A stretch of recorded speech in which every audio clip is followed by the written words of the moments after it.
सच्चित्सुखस्वरूपाय स्वामिने तापहारिणे ओं सर्वमंगलमांगल्ये शिवे सर्वार्थसाधिके शरण्ये त्र्यंबके गौरी नारायणी नमस्तुते। ಇವತ್ತು ರಾಮನವಮಿ, ನಾಳೆ ದಶಮಿ. ಆದರೆ ನೆನ್ನೆನೂ ಕೆಲವರು ರಾಮನವಮಿಯನ್ನು ಆಚರಿಸಿದ್ದಾರೆ. ಅದು ಕೆಲವರು ಸೂರ್ಯೋದಯಕ್ಕೆ ತಗೊಳ್ತಾರೆ, ಕೆಲವರು ದಿನದಲ್ಲಿ ಯಾವ ತಿಥಿ ಇರುತ್ತೆ ಅಂತ ತಗೊಳ್ತಾರೆ. ಪೂಜೆ ಮಧ್ಯಾಹ್ನ, ರಾಮ ಹುಟ್ಟಿದ್ದ ಮಧ್ಯಾಹ್ನ ಅಂತ ಹೇಳೋದ್ರಿಂದ ಅದಕ್ಕೆ ಮಧ್ಯಾಹ್ನದೊತ್ತಿಗೆ ತಿಥಿ ಯಾವುದಿರುತ್ತೋ ಅದಕ್ಕೆ ತಕ್ಕಂತೆ ಅವರು ಪೂಜೆಗೆ ಅದು ನವಮಿನ ಅಷ್ಟಮಿನ ನಿರ್ಧಾರ ಮಾಡಿ ಅದು ನಿನ್ನೆ ಇವತ್ತು 2 ದಿವಸ, ಕೆಲವರು ನಿನ್ನೆ ಮಾಡಿದ್ದಾರೆ, ಕೆಲವರು ಇವತ್ತು ಮಾಡಿದ್ದಾರೆ. ಶಿವರಾತ್ರಿನೂ ಹಾಗೆ ಆಯಿತು. ಅಂದರೆ ರಾತ್ರಿ ಚತುರ್ದಶಿ ಇರಬೇಕು ಶಿವರಾತ್ರಿಗೆ. ನಿಮ್ಮ ಪೂಜೆ ಸಂಜೆ 6 ಗಂಟೆ ಮೇಲೆ ಯಾಮ ಶುರುವಾಗಿ ಮಾರನೇ ದಿವಸ 6 ಗಂಟೆಗೆ 4ನೇ ಯಾಮ ಸಮಾಪ್ತಿಗೊಳ್ತದೆ. ಆ 4 ಯಾಮಕ್ಕೆ ಚತುರ್ದಶಿ ಇರಬೇಕು ಪ್ರಾರಂಭದಿಂದ. ಹಾಗಾಗಿ ರಾತ್ರಿಗೆ ದಿನದಲ್ಲಿ ಇಲ್ಲದೆ ರಾತ್ರಿ ಚತುರ್ದಶಿ ಶುರುವಾದ ಶಿವರಾತ್ರಿ ಅವತ್ತೇ ಮುಗಿದೋಗುತ್ತೆ. ಮಾರನೇ ದಿವಸ ದಿನದಲ್ಲಿ ಚತುರ್ದಶಿ ಇರ್ಬೋದು. ಹಾಗಾಗಿ ನಮ್ಮ ಒಂದು ಪ್ರಾಬ್ಲಮ್ ಅಂದರೆ ನಮಗೆ ಹಿಂದೂ ರೀತಿಯಲ್ಲಿ ಪಂಚಾಂಗ ಓದೋದು ನಮಗೆ ಅಭ್ಯಾಸ ಇಲ್ಲಲ್ಲ. ಅಂದರೆ ಸಾಧಾರಣವಾಗಿ ಶಾಲೆಯಲ್ಲೂ ನಾವು ನಮ್ಮ ಹಿಂದೂ ರೀತಿ ಓದೋದಿಲ್ಲ, ಅನುಸರಿಸೋದು ಪಂಚಾಂಗನ. ಆದರೆ ಎಲ್ಲರೂ ಟ್ರೈನಿಂಗ್ ಇಲ್ಲ. ನಮಗೆ ಇಂಗ್ಲೀಷ್ ಕ್ಯಾಲೆಂಡರ್, ಗ್ರೆಗೇರಿಯನ್ ಕ್ಯಾಲೆಂಡರ್ ನಮ್ಗೆ ಪರಿಚಯ. ನಮಗೆ ಮಾರ್ಚ್ 31 ಅಂತೇಳಿ, ಏಪ್ರಿಲ್ 1 ಅಂತ ಹೇಳ್ಬಿಡಿ, ಫೆಬ್ರವರಿ ಅಂತೇಳಿ ನಮ್ಗೆ ಸಲೀಸು. ಅದು ಈ ತಿಥಿವಾರ ನಕ್ಷತ್ರ ಎಲ್ಲವನ್ನು ಅನುಸರಿಸ್ಕೊಂಡು ಹೇಳೋದು ಸ್ವಲ್ಪ ಕಷ್ಟ. ಅದು ಏನಿಲ್ಲ, ಚಿಕ್ಕ ವಯಸ್ಸಲ್ಲೇ ಸ್ವಲ್ಪ ಅಭ್ಯಾಸ ಆಗಿಬಿಟ್ರೆ ಇದೆಲ್ಲ ಸಲೀಸಾಗ್ತದೆ. ಅದರಿಂದ ಇದು ಸ್ವಲ್ಪ ನಮ್ಮಲ್ಲಿ ಸ್ವಲ್ಪ ಗೊಂದಲ ಇರ್ತದೆ. ಇದು ಏನೇ ಆಗಲಿ, ಇವತ್ತು ನಾವು ಬೆಳಗ್ಗೆ ಎಲ್ಲ ಭಜನೆಯನ್ನು ಮಾಡಿ ಈಗ ಇಲ್ಲಿ ನಿಮ್ಮ ಪದ್ಧತಿ ಪ್ರಕಾರ ಒಂದು 4 ದಿವಸ ರಾಮಾಯಣದ ಮೇಲೆ ಪ್ರವಚನ ಇರುವುದು ನಿಮ್ಮ ಪರಂಪರೆ, ಈ ಬಳ್ಳಾರಿ ಆಶ್ರಮದ ಒಂದು ಪದ್ಧತಿ. ಇದನ್ನು ಸಾಧಾರಣವಾಗಿ ನಾನು ತಿಳಿದಂತೆ ನೀವು 4 ದಿವಸ ಮುಂಚೆ ಮಾಡಿ ನವಮಿಗೆ ಸಮಾಪ್ತಿ ಆಗೋದು. ನಾನು ಅದರಿಂದ ಬೆಂಗಳೂರು ಮೈಸೂರಿಗೆಲ್ಲ ಹೋಗಿದ್ದರಿಂದ ನವಮಿಯಿಂದಲೇ ಶುರು ಮಾಡಿ, ಆಮೇಲೆ ನಾಳೆ ಒಂದು ಆಲೋಚನೆ ಇತ್ತು. ನಾಳೆ ಶನಿವಾರ ಭಾನುವಾರ ಇರೋದ್ರಿಂದ ಶನಿವಾರ ಭಾನುವಾರ ಯಾರಾದರೂ ಬಂದು ಆಸಕ್ತಿಯಿಂದ ಕೂತ್ಕೊಳ್ಳಲಿಕ್ಕೆ ಒಂದು ಆಸಕ್ತಿ ಇದ್ದರೆ ಹಾಗಾದ್ರೂ ಒಂದು ಶನಿವಾರ ಭಾನುವಾರ ವರ್ಕಿಂಗ್ ಪೀಪಲ್ಗೆ, ಹಾಗಾಗಿ ಅವ್ರಿಗೂ ಒಂದು ಅವಕಾಶ ಸಿಗುತ್ತೆ ಅಂತ ಹೇಳಿ ನಾನೇನು ಅಂದ್ಕೊಂಡೆ ಅಂದರೆ ನವಮಿಯಿಂದಲೇ ಶುರು ಮಾಡಿ ಆಮೇಲೆ ಸೋಮವಾರಕ್ಕೆ ಸಮಾಪ್ತಿ ಮಾಡ್ಬೋದು ಅಂತ ಒಂದು ಸದುದ್ದೇಶದಿಂದಲೂ ಕೂಡ ನಾವು ಈ ಸಲ ನವಮಿಯಿಂದ ಪ್ರಾರಂಭ ಮಾಡಿ ಸಮಾಪ್ತಿ ಮಾಡ್ತಾ ಇಲ್ಲ, ಪ್ರಾರಂಭ ಮಾಡ್ತಾ. ಆ್ಯಕ್ಚುಲಿ ಇವತ್ತು ಸಮಾಪ್ತಿ ಮಾಡಬೇಕು, ಯಾಕೆ ಅಂತ ಕಾರಣ ಮುಂದೆ ಹೇಳ್ತೇನೆ. ಆಮೇಲೆ ಈಗ ಈ ರಾಮಾಯಣ ಇದೆಯಲ್ಲ, ಎಷ್ಟು ವರ್ಷದಿಂದ ನಾವು ಈ ರಾಮಾಯಣವನ್ನು ಕೇಳ್ತಾ ಬಂದಿದ್ದೇವೆ. ರಾಮಾಯಣದ ಅದ್ಭುತ ವಿಚಾರಗಳನ್ನು ಶ್ರವಣ ಆಗಿದೆ. ಆಮೇಲೆ ಈಗ ಎಷ್ಟೋ ಸಲ ಮೊದಲು ಶುರುವಾಗಿದ್ದು ರಮಾನ್ ಸಾಗರದ ಟಿವಿನಲ್ಲಿ, ಅದು ಮುಖ್ಯವಾಗಿ ತುಳಸಿ ರಾಮಾಯಣವನ್ನು ಇಟ್ಕೊಂಡು ಅವರು ಇಡೀ ಸೀರಿಯಲನ್ನು ಮಾಡಿದರು. ಬೇರೆ ಬೇರೆ ಬೇರೆ ಬೇರೆ ಆಯಾಮಗಳು ಬರ್ತಾ ಇದೆ. ನಾನು ಅನುಸರಿಸೋದು ವಾಲ್ಮೀಕಿ ರಾಮಾಯಣ. 4 ದಿವಸದಲ್ಲಿ ಹೆಚ್ಚು ಹೇಳಲಿಕ್ಕೆ ಆಗೋದಿಲ್ಲ. ಇವತ್ತು ಪ್ರಸ್ತಾವನೆ, ನಾಳೆಯಿಂದ ಪ್ರವೇಶ, ಅಯೋಧ್ಯಕಾಂಡಕ್ಕೆ ಪ್ರವೇಶ. ಪ್ರಸ್ತಾವನೆಯೇ ಬೇಕಾದ್ರೆ ಸುದೀರ್ಘವಾಗಿ ಹೇಳ್ತಾ ಹೋಗ್ಬೋದು. ಅದು ಕೂಡ ಸಮಯದ ಒಂದು ಇತಿಮಿತಿ ನೋಡಿಕೊಂಡು ಪ್ರಸ್ತಾವನೆ ಚಿಕ್ಕವಾಗಿ ಇಟ್ಕೊಂಡು ಇವತ್ತು ಪ್ರವೇಶ ಮಾಡಲಿಕ್ಕೆ ಪ್ರಯತ್ನ ಪಡ್ತೇನೆ. ಅಯೋಧ್ಯಕಾಂಡಕ್ಕೆ ಪ್ರವೇಶ ಮಾಡಲಿಕ್ಕೆ ಪ್ರಯತ್ನ ಪಡ್ತಾನೆ. ಬರಬೇಕು, ಇವತ್ತು ಮಂಥರೆ ಬರಬೇಕು. ಮಂಥರೆ ಕೈಕೇನೂ ಬರಲ್ಲ, ಮಂಥರೆ ಬರೋವರೆಗೂ ಆಗ್ಬೋದು ಅಂತ ಅಂದ್ಕೊಂಡು ಒಂದು ಮನಸ್ಸಲ್ಲಿ ಆಲೋಚನೆ ಇಟ್ಕೊಂಡು ಬಂದಿದ್ದೇನೆ. ಇದು ಮುಖ್ಯವಾಗಿ ಮೂಲ ಅಂತಂದರೆ ಯಾವಾಗಲೂ ವಾಲ್ಮೀಕಿ ರಾಮಾಯಣನೇ. ಇನ್ನೂ ಹಲವು ರಾಮಾಯಣ ಸಮಯಕ್ಕೆ ಸಂದರ್ಭಕ್ಕೆ ತಕ್ಕಂತೆ ನಾನು ಉತ್ತರಿಸ್ತೇನೆ, depending on our time. Valmiki ಮಹರ್ಷಿಗಳು ಮತ್ತೆ ವಾಲ್ಮೀಕಿ ಮಹರ್ಷಿಗಳು ಅನ್ನೋದಕ್ಕಿಂತ ನಮ್ಮ ಪರಂಪರೆಯಲ್ಲಿ ರಾಮಾಯಣವನ್ನು ವೇದ ತುಲ್ಯ ಅಂತ ಕರೀತಾರೆ. ವೇದ ತುಲ್ಯ, ವೇದಕ್ಕೆ ಸಮನಾದದ್ದು ರಾಮಾಯಣ ಅಂತ. ಇದನ್ನ ರಾಮಾಯಣವನ್ನು ವೇದ ತುಲ್ಯ ಅಂತ ಯಾಕೆ ಹೇಳ್ತೀರಿ ಅಂದರೆ, ಸ್ವಯಂ ಪರಬ್ರಹ್ಮ ನಾರಾಯಣ ಸ್ವರೂಪಿ ಶ್ರೀರಾಮಚಂದ್ರ ದೇಹಧಾರಿಯಾಗಿ ಅವತರಿಸಿ ಅವನ ಅಯನ ಅಂದರೆ ನಡೆ ಅಯನ ಅಂತಂದರೆ ನಡೆ ಅಂತ. ರಾಮಾಯಣ ರಾಮಸ್ಯ ಅಯನಂ ರಾಮಾಯಣಂ, ರಾಮ ನಡೆದ ಅವನು ಯಾವ ರೀತಿ ನಡೆದ, ಯಾರು ನಡೆದದ್ದು? ಸ್ವಯಂ ಪರಬ್ರಹ್ಮನೇ ರಾಮರೂಪದಲ್ಲಿ ನಡೆದದ್ದರಿಂದ ಯಾವ್ದ್ರ ಬಗ್ಗೆ ವೇದ ಹೇಳ್ತಿರ್ತಪ್ಪ? ಪರಬ್ರಹ್ಮದ ಬಗ್ಗೆ ಅಥವಾ ಭಗವಂತನ ಬಗ್ಗೆ ವೇದ ಹೇಳೋದು. ಅದೇ ಭಗವಂತ ಹೀಗೆ ನಡೆದಿದ್ದಾನೆ ಅಂದ್ರೆ ಅದು ವೇದ ತುಲ್ಯ ತಾನೆ. ವೇದ ಹೇಗೆ ನಡೆಯುತ್ತೆ ಅಂದ್ರೆ ಏನು ಹೇಳುತ್ತೆ ಅನ್ನೋದನ್ನ ಇಲ್ಲಿ ಹೇಳ್ತಾರೆ. ಇದನ್ನ ನಮ್ಮ ವಾಲ್ಮೀಕಿ ಮಹರ್ಷಿಗಳನ್ನ ಆದಿಕವಿ, ಮೊದಲನೇ ಕವಿ ಅಂತ. ರಾಮಾಯಣ ಆದಿ ಕಾವ್ಯ. ಇದರಲ್ಲಿ ಕೆಲವರ ಅಭಿಪ್ರಾಯ ಏನು ಅಂದ್ರೆ, ಇಲ್ಲ ಮಹಾಭಾರತ ಮುಂಚೆ ಬಂದಿತ್ತೋ ಏನೋ ಅನ್ನೋ ವಿಚಾರವೂ ಕೂಡ ಕೆಲವರಲ್ಲಿ ಮೂಡಿದೆ. ಆದರೆ ಸ್ವಯಂ ನೀವು ಮಹಾಭಾರತದ ಕೆಲವು ಒಂದೆರಡು ಉಲ್ಲೇಖಗಳು ಬರ್ತವೆ. ಯುಧಿಷ್ಠಿರ ವೇದವ್ಯಾಸನ ಹೋಗಿ ಕೇಳ್ತಾನೆ, ರಾಮಾಯಣದ ಬಗ್ಗೆ ಒಂದು ವ್ಯಾಖ್ಯೆ ಬರೀರಿ ಅಂತ. ವೇದವ್ಯಾಸರೇ ರಾಮಾಯಣ ತಾತ್ಪರ್ಯ ದೀಪಿಕಾ ಅಂತ ರಾಮಾಯಣದ ಬಗ್ಗೆ ಒಂದು ತಾತ್ಪರ್ಯವನ್ನು ಬರೆದಿದ್ದಾರೆ ಅಂತ ಒಂದು ಉಲ್ಲೇಖ ಬರ್ತದೆ. ಆಮೇಲೆ ಈ ಯದುವಂಶ ಅಂದರೆ ಕೃಷ್ಣನ ವಂಶ, ಯದುವಂಶದವರಿದ್ದಾರಲ್ಲ ಅವರ ಬಗ್ಗೆ ಒಂದು ಉಲ್ಲೇಖ ಬರ್ತದೆ. ರಾಮಾಯಣ ಮಹಾಕಾವ್ಯ ಉದ್ದೇಶ್ಯ ನಾಟಕಂ ಕೃತಂ ಅಂತ ಒಂದು ಕಡೆ ಉಲ್ಲೇಖ ಬರ್ತದೆ. ಈ ರಾಮಾಯಣವನ್ನು ಕುರಿತು ಯದುಕುಲದವರು ನಾಟಕ ಮಾಡಿದ್ದಂತೆ. ವಾಲ್ಮೀಕಿ ರಾಮಾಯಣವನ್ನು ಇಟ್ಕೊಂಡು ಒಂದು ದಿವಸ ಹಿಂಗೆ ಏನೋ ಬಹುಶಃ ನವಮಿ ಇತ್ತೋ ಏನಾಗುತ್ತೋ ಅಥವಾ ದಶಮಿನೇನೋ ಹಿಂಗೆ ರಾಮಕೃಷ್ಣ ವಿವೇಕಾನಂದ ಸೆಂಟ್ರಲ್ಲಿ ಇನ್ವೈಟ್ ಮಾಡಿದ್ರು ಯದುವಂಶದವ್ರನ್ನೆಲ್ಲ. ಅವ್ರು ಬಂದು ಒಂದು ನಾಟಕ ಮಾಡಿದಂತೆ. ಯಾವುದೋ ಇದರಲ್ಲಿ ದ್ವಾಪರ ಯುಗದಲ್ಲಿ, ಈಗಲ್ಲ, ದ್ವಾಪರ ಯುಗದಲ್ಲಿ ಇದೊಂದು ವಾಕ್ಯ ನಮಗೆ ಸಿಗ್ತದೆ. ರಾಮಾಯಣ ಮಹಾಕಾವ್ಯ ಉದ್ದೇಶ ನಾಟಕಂ ಕೃತಂ. ಅದರಿಂದ ರಾಮಾಯಣವನ್ನ ಅದು ಆದಿಕಾವ್ಯ, ವಾಲ್ಮೀಕಿನ ಆದಿ ಕವಿ, ರಾಮಾಯಣ ಆದಿಕಾವ್ಯ. ಆದಿ ಅಂತಂದ್ರೆ ಮೊದಲು ಅಂತ ಅರ್ಥ. ಇಲ್ಲಿ ಈ ರಾಮಾಯಣಕ್ಕೆ ಇನ್ನೊಂದು ಉದ್ದೇಶ ಇದೆ. ಈ ಕಲಿಯುಗದಲ್ಲಿ, ಯಾವುದು ಕಲಿ ಅಂದರೆ ಐರನ್ ಏಜ್ ಅಂದರೆ ಈ ಯುಗದಲ್ಲಿ ವೇದೋಕ್ತ ಧರ್ಮಗಳು ಹೆಚ್ಚು ಅನುಷ್ಠಾನಕ್ಕೆ ನಮಗೆ ಕೈಗೆ ಸಿಕ್ಕಿಲ್ಲ ಅಲ್ಲ. ಈಗ ನಾವು ವೇದೋಕ್ತ ರೀತಿಯಾದ ಕ್ರಮಗಳನ್ನು ಅನುಸರಿಸ್ತೀವಿ. ಯಜ್ಞಯಾಗಾದಿಗಳು ತಂತ್ರ ವೇದೋಕ್ತ ಎರಡು ಸೇರಿ ಈಗ ಮಾಡುವಂಥ ಎಲ್ಲ ಯಾಗಗಳಲ್ಲೂ ಕೂಡ ನಾವು ಮಾಡುವಂಥ ಈ ಯಜುರ್ವೇದದಲ್ಲಿ ವರ್ಣಿತ ಋಗ್ವಂತಗಳನ್ನ ತಗೊಂಡು ನಾವು ಯಾವ ರೀತಿ ಯಜ್ಞಯಾಗಾದಿಗಳನ್ನು ಮಾಡ್ತಾ ಇದ್ವೋ ಆ ವೇದೋಕ್ತವಾದ ರೀತಿ ನೀತಿನಲ್ಲಿ ಈ ಯುಗದಲ್ಲಿ ಅಷ್ಟಾಗಿ ಪ್ರಚಲಿತ ಇಲ್ಲ. ಅದರಿಂದ ಏನು ಹೇಳ್ತಾರೆ, ರಾಮಾಯಣದ ಪಾರಾಯಣ ಮಾಡಿದ್ರೆ ನಾವು ವೇದೋಕ್ತ ರೀತಿಗಳನ್ನು ಮಾಡಿದಂತಾಗುತ್ತದೆ ಅಂತ ನಮಗೆ ಪರ್ಯಾಯ ಹೇಳ್ತಾರೆ. ಅದಕ್ಕೆ ಒಂದು ಶ್ಲೋಕವನ್ನು ಹೇಳ್ತಾರೆ, ಕಥಾ ರಾಮಾಯಣಸ್ಯಾಪಿ ನಿತ್ಯಂ ಭವತಿ ಯದ್ಗೃಹೆ. ನಿತ್ಯಂ ಭವತಿ ಯದ್ಗೃಹೆ. ಯಾವ ಮನದಲ್ಲಿ ಪ್ರತಿನಿತ್ಯ ರಾಮಾಯಣ ಆಗುತ್ತೋ ತದ್ಗೃಹಂ ತೀರ್ಥರೂಪಂ ಹಿ ದುಷ್ಟಾನಾಂ ಪಾಪನಾಶನಂ.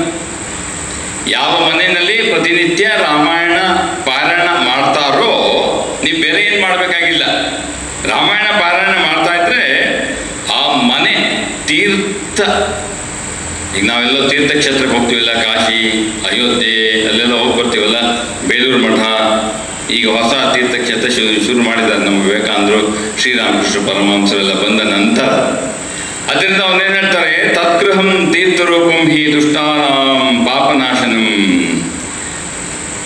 ಯಾವಾಗಲೇ ಆಗಲಿ ಯಾವುದೇ ಕರ್ಮ, ಈ ಜಗತ್ತಲ್ಲಿ ಯಾವುದೇ ಕರ್ಮ ಇನ್ಕ್ಲೂಡಿಂಗ್ ಕೆಲವು ಪೂಜೋಕ್ತ ಕರ್ಮಗಳಲ್ಲೂ ಕೂಡ ನೋಡಿ, ಪೂಜಾ ಕಾಯ ವಾಚ ಮನಸ್ಸ, ಕರ್ಮ ಮನಸ್ಸು ಮತ್ತು ಮಾತು, ಈ ಮೂರನ್ನು ಯಾವಾಗಲೂ ಒಂದೇ ರೀತಿ ಇಡುವುದು ಬಹಳ ಕಷ್ಟ ಸಾಧಾರಣ ವ್ಯಕ್ತಿಗಳಿಗೆ.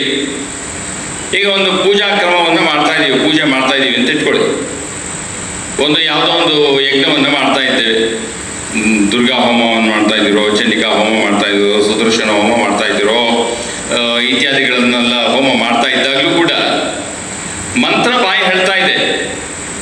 ಆದರೆ ಮನಸ್ಸು ಕರ್ಮಕ್ಕೆ ಸಂಬಂಧಪಟ್ಟಂಥ ಆಲೋಚನೆಗಳೇ ಒಂದೇ ಕ್ರಮದಲ್ಲಿ ಇಡುವುದು ಬಹಳ ಕಷ್ಟ. ಮಂತ್ರ ಆಚೀಚೆ ಚಂಚಲವಾಗ್ತಾ ಇರ್ತಲ್ಲ, ಯಾವಾಗಲೂ ನೇರವಾಗಿರುವುದಿಲ್ಲ. ಅಂದ್ರೆ ಆ ಕರ್ಮದ ಅನುಗುಣವಾಗಿ ಕರ್ಮಫಲ ಇದ್ದೇ ಇದೆ. ಈ ಕರ್ಮಕ್ಕೂ ಫಲಕ್ಕೂ ಇಟ್ಸ್ ಎ ಡೈರೆಕ್ಟ್ ಕನೆಕ್ಷನ್. ಕರ್ಮ ಮತ್ತು ಫಲ ಇಟ್ಸ್ ಆಲ್ವೇಸ್ ಕನೆಕ್ಟೆಡ್. ಏನೇನು ಕರ್ಮವೋ ಅದಕ್ಕೆ ಫಲ ಬರ್ತಾನೆ ಇರ್ತದೆ. ಇದಕ್ಕೆ ನಿವಾರಣೆ ಏನು? ದೋಷ ನಿವಾರಣೆ. ಅದಕ್ಕಾಗಿ ಭಗವಂತ ಅದಕ್ಕೆ ಹೇಳೋದು ಆ ರೀತಿಯಾದ ಏನೋ ಗೊತ್ತು ಸಾಕಷ್ಟು ದೋಷಗಳಿಗೆ ಸಾಕಷ್ಟು ಪರಿಹಾರ. ಅದಕ್ಕೆ ರಾಮಾಯಣದ ಪರಂಪರೆಯಲ್ಲಿ ಹೇಳೋದು ನೋಡಪ್ಪ, ಯಾವುದಾದ್ರೂ ಒಂದು ರೀತಿಯಲ್ಲಿ ರಾಮನ ಕಥೆ ಕೇಳಿ ಎಲ್ಲ ದೋಷಕ್ಕೂ ಪರಿಹಾರ. ಅದಕ್ಕೆ ಹೇಳುತ್ತಿರೋದು ತದ್ಗೃಹಂ ತೀರ್ಥರೂಪಂ ಹಿ ದುಷ್ಟಾನಾಂ ಪಾಪನಾಶನಂ. ಬಹುಶಃ ನಾನು ನಿಮಗೆ ಇದನ್ನು ಹೇಳಬೇಕು ಅಂತಂದರೆ, ನೀವು ವಚನವೇದ ಓದ್ತಾ ಇದ್ದೀರಲ್ಲ, ಶ್ರೀರಾಮಕೃಷ್ಣ ವಚನವೇದ ಪ್ರಾರ್ಥನೆ ಆದಮೇಲೆ ಸಾಯಂ ಸಂಧ್ಯಾ ಆದಮೇಲೆ ನಾವು ಇದಕ್ಕಿಂತ ಮುಂಚೆ ಭಗವದ್ಗೀತಾ ಆದಮೇಲೆ ಪ್ರತಿನಿತ್ಯ ನಾವು ಏನು ಮಾಡ್ತೀವಿ, ಇಲ್ಲಿ ವಚನವೇದವನ್ನು ಓದ್ತೇವೆ. ವಚನವೇದ ಓದ್ತಾ ಇದ್ದಾಗ ಇಲ್ಲಿ ಮುನ್ನುಡಿ ಯಾರು ಬರ್ತೀವಿ ಹೇಳಿ? ರಾಮಕೃಷ್ಣ ವಚನವೇದಕ್ಕೆ ಮುನ್ನುಡಿ ಬರ್ತವ್ರು ಯಾರು ಬರ್ತಿದ್ದಾರೆ? ಕುವೆಂಪು ಬರ್ತಿಯಾರಲ್ವಾ? ಕುವೆಂಪು ಏನು ಬರೀತಾರೆ? ರಾಮಕೃಷ್ಣ ವಚನವೇದ ಯಾವಾಗಲೇ ಆಗಲಿ ಅವತಾರದ ವಾಣಿ, ಅವತಾರದ ಲೀಲೆ, ಅದು ರಾಮನಾಗಿರ್ಬೋದು, ಕೃಷ್ಣನಾಗಿರ್ಬೋದು, ರಾಮಕೃಷ್ಣನಾಗಿರ್ಬೋದು, ಅವತಾರದ ಲೀಲೆ, ಅವತಾರದ ವಾಣಿ, ಅವತಾರದ ಕರ್ಮ ಯಾವಾಗಲೂ ದಿವ್ಯ. ಇದು ಭಗವದ್ಗೀತೆಯಲ್ಲಿ ವರ್ಣನೆ ಎಲ್ಲ ಬರ್ತದೆ, ಬೇರೆ ಸಮಯ ಹೇಳೋಣ. ಆದ್ದರಿಂದ ಈ ವಚನವೇದವನ್ನು ಕುರಿತು ಪ್ರಸ್ತಾವನೆ ಮುನ್ನುಡಿನಲ್ಲಿ ನಮ್ಮ ಕುವೆಂಪು ಅವರು ಏನು ಬರೀತಾರೆ, 4-5 ವಾಕ್ಯಗಳನ್ನು ಮಾತ್ರ ನಾನು ಓದ್ತೇನೆ. ಯಾಕಂದರೆ ಇಲ್ಲಿ ತದ್ಗೃಹಂ ತೀರ್ಥರೂಪಂ ಹಿ ದುಷ್ಟಾನಾಂ ಪಾಪನಾಶನಂ ಅಂತ ಏನು ರಾಮಾಯಣದ ಬಗ್ಗೆ ಹೇಳ್ತಾರೋ, ಇದೇ ಆಲೋಚನೆ, ಇದೇ ಧಾಟಿ ರಾಮಕೃಷ್ಣ ಪರಮಹಂಸ ಸಂಬಂಧಪಟ್ಟಂತೆ ವಚನವೇದಕ್ಕೆ ನಮ್ಮ ಕುವೆಂಪು ಬರೀತಾರೆ.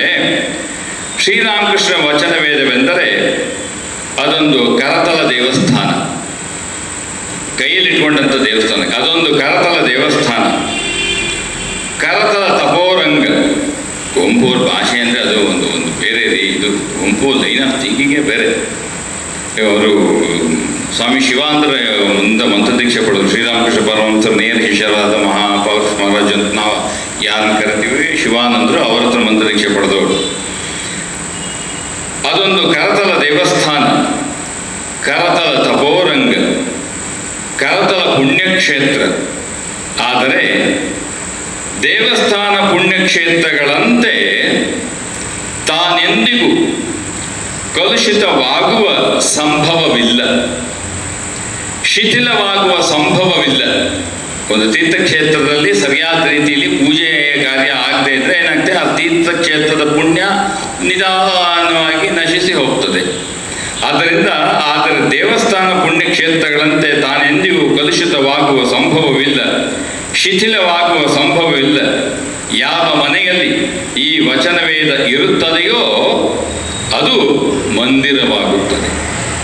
ಯಾರ ಜಿಹ್ವೆ ಇದನ್ನು ಹಿಡಿದಿರುತ್ತದೆಯೋ ಅದು ಭಗವಂತನ ಪಾದಾರವಿಂದವನ್ನೇ ಧರಿಸುತ್ತದೆ.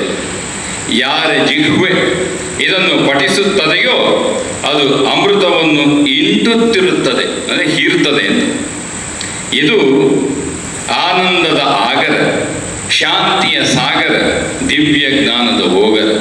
ನೀವು ಪೂರ್ತಿ ಓದಿ ಕುವೆಂಪು ಇದು ವಚನವೇದ. ನಾವು ಸುಮ್ಮನೆ ಒಂದು 4-5 ಯಾಕೆ ಈ ರಾಮಾಯಣಕ್ಕೆ ಯಾವ ರೀತಿ ಅಂದರೆ ಏನು, ಅವತಾರಗಳ ವಿಚಾರವೇ ಹೀಗೆ.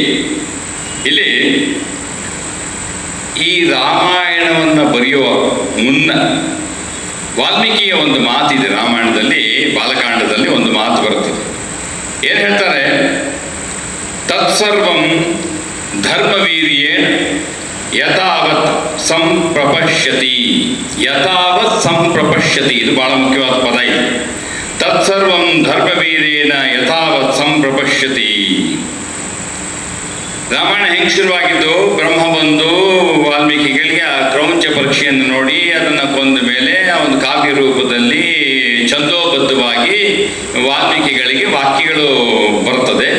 ಆಮೇಲೆ ಬ್ರಹ್ಮನ ಆಶೀರ್ವಾದ ಆಗ್ತದೆ. ನಾರದ ಮಹರ್ಷಿಗಳು ಬಂದು ರಾಮನ ಕೆಲವು ಶತಶ್ಲೋಕಿ ಅಂತ ಹೇಳ್ತಾರೆ, ಆ ರೀತಿಯಾಗಿ ಬಂದು ಒಂದು ಸಂಕ್ಷಿಪ್ತವಾಗಿ ಇಡೀ ರಾಮಾಯಣದ ಒಂದು ಕಥೆಯನ್ನು ನಾರದ ಮಹರ್ಷಿಗಳು ವಾಲ್ಮೀಕಿ ಮಹರ್ಷಿಗಳಿಗೆ ಹೇಳ್ತಾರಲ್ವ, ಇದೆಲ್ಲ ಬಾಲಕಾಂಡದಲ್ಲಿ ಬರ್ತದೆ, ನಿಮ್ಗೆ ನೆನಪಿದ್ರೆ.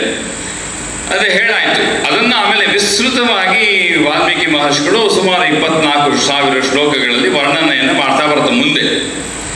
ಆದರೆ ಈಗ ರಾಮಾಯಣದಲ್ಲಿ ಹೇಳಿದ್ದೆಲ್ಲ ಅವ್ರಿಗೆ ಕಂಡಿತ್ತ ಅಂತ, ವಾಲ್ಮೀಕಿಗಳು ಕಂಡದ್ದನ್ನು ಬರೆದದ್ದ ಅಂತ. ಅದಕ್ಕೆ ಅವ್ರು ಬರೆದಿದ್ದು ಯಥಾವತ್ ಸಂಪ್ರಪಶ್ಯತಿ. ಯಥಾವತ್ ಯಾವ ರೀತಿ ಮಾಸ್ಟರ್ ಮಹಾಶಯ ಶ್ರೀರಾಮಕೃಷ್ಣ ಪರಮಹಂಸರು ಇದ್ದಾಗ ಅವರು ಅವರ ವಾಣಿನೆಲ್ಲ ಒಂದು ಮನೆಗೆ ಹೋದಾಗ ಒಂದು ಸಣ್ಣ ಡೈರಿನಲ್ಲಿ ತನಗೆ ಅರ್ಥವಾಗುವಂತೆ ಒಂದು 4-5 ವಾಕ್ಯಗಳಲ್ಲೋ 4-5 ಪದಪುಂಜದಲ್ಲೋ ಕೆಲವು ವಿಚಾರಗಳನ್ನು ಬರೆದುಕೊಂಡಿದ್ದ. ಮುಂದೆ ಶ್ರೀರಾಮಕೃಷ್ಣ ದೇಹ ಬಿಟ್ಟ ನಂತರ ಅವನೇನು ಮಾಡ್ತಾನೆ, ಧ್ಯಾನಕ್ಕೆ ಕೂತ್ಕೊಂಡು ಆ ಒಂದು ಡೈರಿಯನ್ನು ತೆಗೆದು ಆ ದಿನವನ್ನು ಧ್ಯಾನ ಮಾಡ್ತಾನೆ. ಧ್ಯಾನ ಮಾಡಿದಾಗ ಅವನು ಯಥಾವತ್ತು ಮಾಸ್ಟರ್ ಮುಂದೆ ಮತ್ತು ಆ ಎಲ್ಲ ಪ್ರಸಂಗಗಳು ಹಾದಿ ಹೋಗ್ತದೆ. ಆಮೇಲೆ ಅದನ್ನು ಅನುಸಾರವಾಗಿ ಧ್ಯಾನಿಸುತ್ತಾ ಪ್ರತಿಯೊಂದು ವಾಣಿಯನ್ನು ವಾಕ್ಯಗಳನ್ನು ಬರಿತಾ ಹೋಗ್ತಾನೆ ಯಥಾವತ್.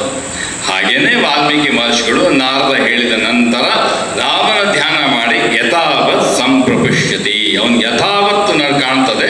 ಅದಾದ ಮೇಲೆ ಆ್ಯಕ್ಚುಲಿ ರಾಮಾಯಣ ಶುರುವಾಗೋದು ಉತ್ತರಕಾಂಡದಿಂದ. ಇಲ್ಲಿ ಬಂದು ಲವಕುಶರು ಬಂದು ಅಯೋಧ್ಯ ನಗರಿನಲ್ಲಿ ರಾಮನ ಕಥೆ ಪ್ರಾರಂಭ ಮಾಡ್ತಾರೆ.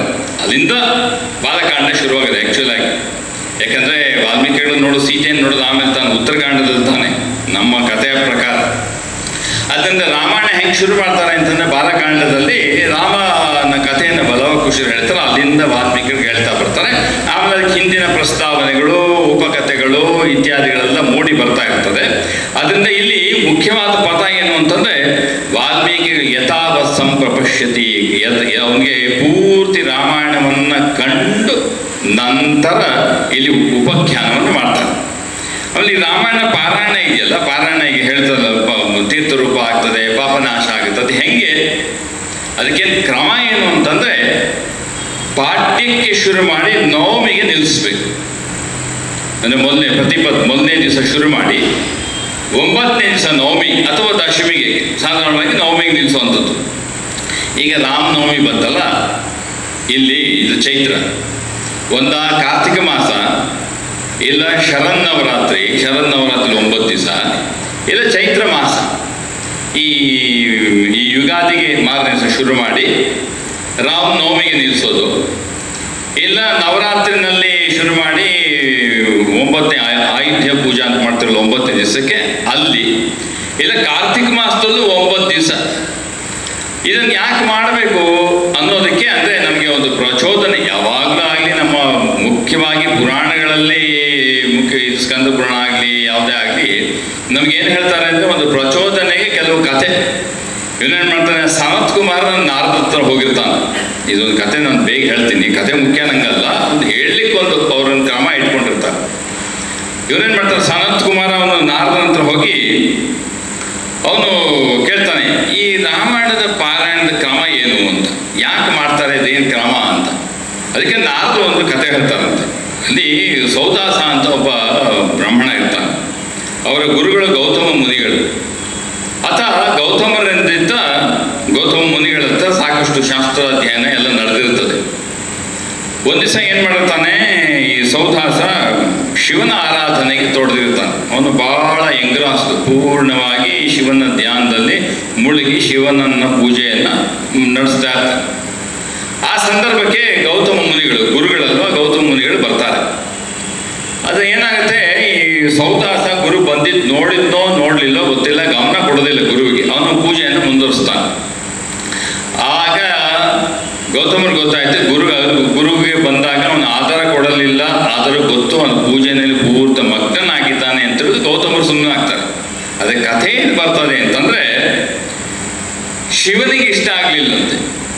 ಯಾವ ಪರಮಶಿವನ ಆರಾಧನೆ ಮಾಡ್ತಾ ಇದ್ರು ಶಿವನಿಗೆ ಇಷ್ಟ ಆಗಲಿಲ್ಲ. ಶಿವ ಏನು ಮಾಡ್ದ, ಅಯ್ಯೋ ಗುರುಗಳನ್ನು ಆಧರಿಸ್ಲಿಲ್ವಲ್ಲ ಅಂಥೇಳಿ ಶಿವ ಪ್ರಕಟಗೊಂಡು ನಮ್ಮ ಈ ಸೌದಾಸನಿಗೆ ಶಾಪ ಕೊಟ್ಬಿಡ್ತಾನೆ. ನೀವು ಮಾನವ ದೇಹ ಆಗಿ ರಾಕ್ಷಸ ದೇಹವನ್ನು ಹೊಂದುವಂತಾಗು ಅಂತ. ಅವನಿಗೆ ಬಹಳ ಪಶ್ಚಾತ್ತಾಪ ಆಗುತ್ತೆ, ದುಃಖ ಆಗುತ್ತೆ. ಅವನು ಗೌತಮರನ್ನು ಪ್ರಾರ್ಥನೆ ಮಾಡ್ಕೊಳ್ತಾನೆ, ಏನು ಪರಿಹಾರ ಏನು ಅಂತ. ನೋಡಪ್ಪ, ಯಾರಾದರೂ ನಿನಗೆ ರಾಮನಾಮ ಯಾವತ್ತು ನಿನಗೆ ಕೇಳುತ್ತೆ ಅವತ್ತು ಪರಿಹಾರ. ಸರಿ, ಇವನು ಎಷ್ಟೋ ವರ್ಷ ಅದೇನೋ ಬರ್ತೇ ಒಟ್ಟಲ್ಲಿ ಕಥೆಗಳು. ಹಾಗೆ ಹೀಗೆ ಅವನು ನರಭಕ್ಷಕನಾಗಿ ಓಡಾಡ್ತಿರ್ತಾನೆ. ಒಂದ್ಸಲ ಅವನು ನರ್ಮದಾ ತೀರಕ್ಕೆ ಬರ್ತಾನೆ. ನರ್ಮದಾ ತೀರಕ್ಕೆ ಬಂದಾಗ ಗರ್ಗಮುನಿಗಳು ಸಿಗ್ತಾರೆ. ಅವನು ನರಭಕ್ಷಕನಾದ್ರಿಂದ ಗರ್ಗಮುನಿಗಳನ್ನು ತಿನ್ಲಿಕ್ಕೆ ಹೋದಾಗ ಅವ್ರು ಮುಟ್ಲಿಕ್ಕೆ ಆಗಲಿಲ್ಲ. ಅವನು ಕೇಳ್ತಾನೆ, ಏನು ನಿಮ್ಮ ಶಕ್ತಿ? ಅವಾಗ ಅವರು ರಾಮನಾಮ. ಆಮೇಲೆ ಅವರು ಇವನಿಗೆ 9 ದಿವಸ ರಾಮಾಯಣವನ್ನು ಪಾಠ ಮಾಡಿದ್ಮೇಲೆ ಅವನು ಇದಾಗುತ್ತೆ, ಮುಕ್ತಿ ಆಗುತ್ತೆ ಅಂತ. ಇದು ಕತೆ ಯಾವುದು ರಾಮಾಯಣದಲ್ಲೇ ಬಾಲಕಾಂಡ ಪ್ರಾರಂಭ ಮಾಡೋಕ್ಕಿಂತ ಮುಂಚೆ ಈ ಸನತ್ ಕುಮಾರ ಮತ್ತು ನಾರದರ ಸಂವಾದದಲ್ಲಿ ಈ ಕಥೆಯನ್ನು ಕಾರ್ತಿಕ್ ಮಾಸದಲ್ಲಿ ಹೇಳಬೇಕು ಅಂತ ಅವ್ರು ಶುರು ಮಾಡ್ತಾರೆ. ಇದನ್ನು ದಿ ಸವಾದ ಇಂಟ್ರಡಕ್ಷನ್ ನಾನು ಹೇಳ್ತೇನೆ ಈ ಥರ ತುಂಬ ವಿಚಾರಗಳನ್ನು ಬಾಲಕಾಂಡಕ್ಕೆ ಮುಂಚೆನೇ ಹೇಳ್ತಾ ಬರ್ತಾರೆ. ಇದೆಲ್ಲ ಪ್ರಸ್ತಾವನೆ ಆದ ಮೇಲೆ ರಾಮಾಯಣದ ಮೊದಲನೇ ವಾಣಿ ಏನು ಗೊತ್ತೇನು? ಓಂ ತಪಸ್ವಾಧ್ಯಾಯ ನಿರತಂ ತಪಸ್ವಿ ವಾಗ್ವಿಧಾನಂ ವರಂ. ಬಹಳ ಮುಖ್ಯವಾದ ವಾಕ್ಯ ಇದು. ಯಾರಾದರೂ ಈ ರಾಮಾಯಣ ಓದಿದ್ದಾರೆ ಅಂತಂದ್ರೆ ಅವ್ರು ಕೇಳಬೇಕು, ಮೊದಲನೇ ವಾಕ್ಯ ಹೇಳಿ ಅಂತ. ಯಾಕಂದ್ರೆ ನೆನಪಿದ್ರೆ ಮಾತ್ರ ತಪಸ್ವಾಧ್ಯಾಯ ನಿರತಂ ವಾಗ್ವಿಧಾನಂ ವರಂ. ಯಾಕೆ ಮುಖ್ಯ ಆಗತ್ತೆ ಈ ಮಾತು ಅಂತಂದ್ರೆ, ಶುರು ಹೆಂಗೆ ಮಾಡ್ತಾರೆ? ರಾಮಾಯಣ ಪ್ರಾರಂಭ ಮಾಡಿದೆ ಯಾವಾಗಲೂ ಅಷ್ಟೇ, ಒಂದು ಕಾವ್ಯ ಆಗಲಿ ಒಂದು ಶಾಸ್ತ್ರ ಆಗಲಿ, ಕಾವ್ಯವನ್ನು ವಿಶ್ಲೇಷಣೆ ಮಾಡಬೇಕಾದ್ರೆ 9 ರಸಗಳಿರ್ಬೇಕಲ್ಲ. ಒಂದು ಕಾವ್ಯ ಮಹಾಕಾವ್ಯ ಅಂತ ಹೇಳ್ಬೇಕಂದ್ರೆ ಏನು ಹೇಳಬೇಕು? ಅದರಲ್ಲಿ 9 ರಸಗಳನ್ನು ಅದ್ಭುತವಾಗಿ ವರ್ಣನೆ ಇರಬೇಕು. ಆಮೇಲೆ ಶಾಸ್ತ್ರದಲ್ಲಿ ಯಾವುದೇ ಒಂದು ಪದ ಪ್ರಯೋಗ ಆದರೆ ಸಾಧಾರಣವಾಗಿ ಯಾವೊಂದು ಚ ವ ಏವ ಯಾವುದನ್ನು ಕೂಡ ಸುಮ್ಮನೆ ಉಪಯೋಗಿಸೋದು. ಪ್ರತಿಯೊಂದು ಪದನ್ನು ಕೂಡ ತುಲನ ಮಾಡಿ ಬಟ್ಟಿ ಇಳಿಸಿ ಮುಖ್ಯವಾಗಿ ಅದು ಬಹಳ ಅರ್ಥಗರ್ಭಿತವಾಗಿದೆ ಮಾತ್ರ ಪದ ಪ್ರಯೋಗ. ಶಾಸ್ತ್ರಾಧ್ಯಯನ ಒಂದು ಬೇರೆ ರೀತಿಯಾದ ಒಂದು ಕ್ರಮ. ಸುಮ್ಮನೆ ಯಾವ ಪದವನ್ನು ಪ್ರಯೋಗ ಮಾಡೋದಿಲ್ಲ. ಮುಖ್ಯವಾಗಿ ವೇದಾಂತದಲ್ಲಿ ಭಾಷ್ಯ, ನೀವು ತಾತ್ಪರ್ಯ, ಟೀಕೆ ಎಲ್ಲ ಓದ್ಬೇಕಾದ್ರೆ ಒಂದೊಂದು ಪದಕ್ಕೂ ಅದರದ್ದೇ ಆದ ಅರ್ಥ ಇರ್ತದೆ. ಅದಕ್ಕೆ ಭಾಷೆ ಬರೆಯೋದು, ಟೀಕೆ ಬರೆಯೋದು, ವ್ಯಾಖ್ಯಾನಗಳನ್ನೆಲ್ಲ ಬರೆಯೋದು. ಅದರಂತೆ ಇಲ್ಲಿ ಯಾವ ಪದದಿಂದ ರಾಮಾಯಣ ಪ್ರಾರಂಭ ಆಗ್ತದೆ? ತಪಃ, ತಪಸ್ಸು. ಓಂ ತಪಸ್ಸಾಧ್ಯಾಯ ನಿರತಂ ತಪಸ್ವಿ ವಾಗ್ವಿಧಾನಂ ವರಂ. ಯಾರ ಬಗ್ಗೆ ಹೇಳ್ತಾ ಇದ್ದಾರೆ? ವಾಲ್ಮೀಕಿ ಬಗ್ಗೆ ಹೇಳ್ತಾ ಇದ್ದಾರೆ. ಏನ್ ಹೇಳ್ತಾ ಇದ್ದಾರೆ?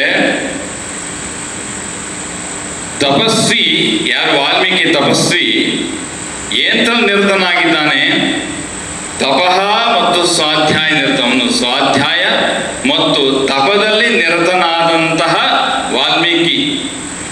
ಇಲ್ಲಿ ನೋಡಿ, ನಮ್ಮ ಹಿಂದೂ ಶಾಸ್ತ್ರದಲ್ಲಿ ಯಾವುದೇ ಪೂಜಾ ಕ್ರಮ ತಗೊಳ್ಳಿ, ಯುಗಾದಿ ಈ ರೀತಿಯಾದ ಕೆಲವು ಹಬ್ಬಗಳನ್ನು ಬಿಟ್ಟು, ನವರಾತ್ರಿ ವ್ರತ ತಗೊಳ್ಳಿ, ರಾಮನವಮಿ 9 ದಿವಸದ ಮಾಡಿ, ರಾಮನವಮಿ ಅಂದರೆ ರಾಮ ಹುಟ್ಟಿದ್ದಾನೆ. ಇದು ರಾಮ ಹುಟ್ಟಿದ್ದಾನೆ ಇವತ್ತು. ಕೃಷ್ಣಾಷ್ಟಮಿ ಕೃಷ್ಣ ಹುಟ್ಟಿದ್ದು. ಈ ರಾಮನವಮಿ ವ್ರತ ಅಥವಾ ಪೂಜೆ, ಕೃಷ್ಣಾಷ್ಟಮಿಯ ಪೂಜೆ ವ್ರತ, ಆಮೇಲೆ ನವರಾತ್ರಿಯ ಪೂಜೆ ವ್ರತ, ಯಾವ ಪೂಜಾ ವ್ರತಗಳನ್ನು ಕೂಡ ಕೆಲವು ನಿಯಮ ಅನುಷ್ಠಾನಗಳಿಲ್ಲದೆ ನಾವು ರಾಮನವಮಿ ಸುಮ್ಮನೆ ಒಂದು ಸೆಲೆಬ್ರೇಷನ್ ಅಂತ ಮಾಡೋದಿಲ್ಲ. ಯಾವುದೂ ಇಲ್ಲ ಹಿಂದೂ ಧರ್ಮದಲ್ಲಿ. ಹೆಚ್ಚಿಂದು ಯಾವುದೂ ಇಲ್ಲ ಅಂತ ಹೇಳೋದು ಕಷ್ಟ ಆಗ್ಬಿಡುತ್ತೆ. ಈಗ ಹೆಚ್ಚಿಂದು ಏನನ್ನ ಹೇಳ್ತಾ ಇದ್ದಾರೆ?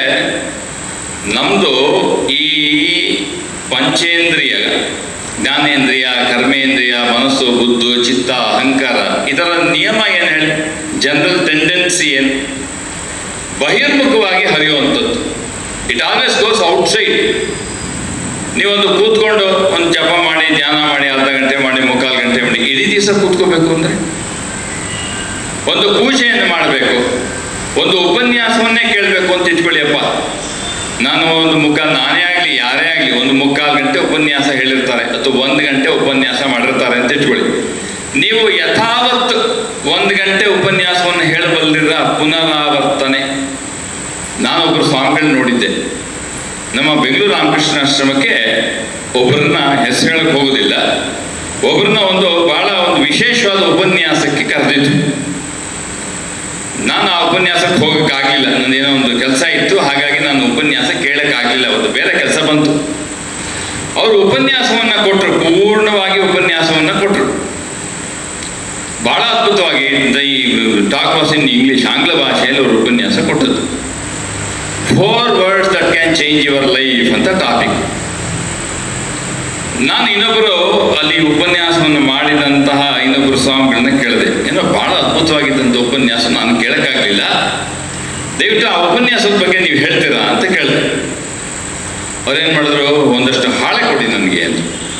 ನಾನು ಫುಲ್ ಸ್ಕೇಪ್ ಪೇಜಸ್ಸು ಒಂದು 15 ಏನೋ ಇಸ್ಕೊಂಡ್ರು. ಕೋಣೆಗೆ ಹೋಗಿ ಬಾಗಿಲು ಹಾಕ್ಕೊಂಡ್ರು.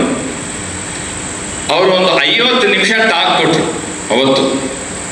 ಈ ಸ್ವಾಮಿಗಳು ಎಷ್ಟು ಚೆನ್ನಾಗಿ ಕೇಳಿದ್ರು ಅಂದರೆ, ಇಡೀ 50 ಮಿನಿಟ್ಸ್ ಟಾಕನ್ನು ಅವರು ಪೂರ್ಣವಾಗಿ ಬರೆದು ನಂಗೆ ನೋಟ್ಸ್ ಕೊಟ್ಟರು. Lock himself in the room, ಕೂತ್ಕೊಂಡ್ರು. ನನಗೆ 1 ಗಂಟೆ ಡಿಸ್ಟರ್ಬ್ ಮಾಡಬೇಡಿ, ಯಾವುದಕ್ಕೂ ಕರಿಬೇಡಿ ಅಂತ ಹೇಳಿದ್ರು. ಸರಿ, ಅವ್ರ ಒಳಗೆ ಹೋಗಿ ನನಗೆ ಇವತ್ತು ಅದು ಮನಸ್ಸಿನಲ್ಲಿ, ಅದು ಬಹುಶಃ ಇದು 35 ವರ್ಷದ ಹಿಂದಿನ ಘಟನೆ ಹೇಳ್ತಾ ಇದ್ದೇನೆ.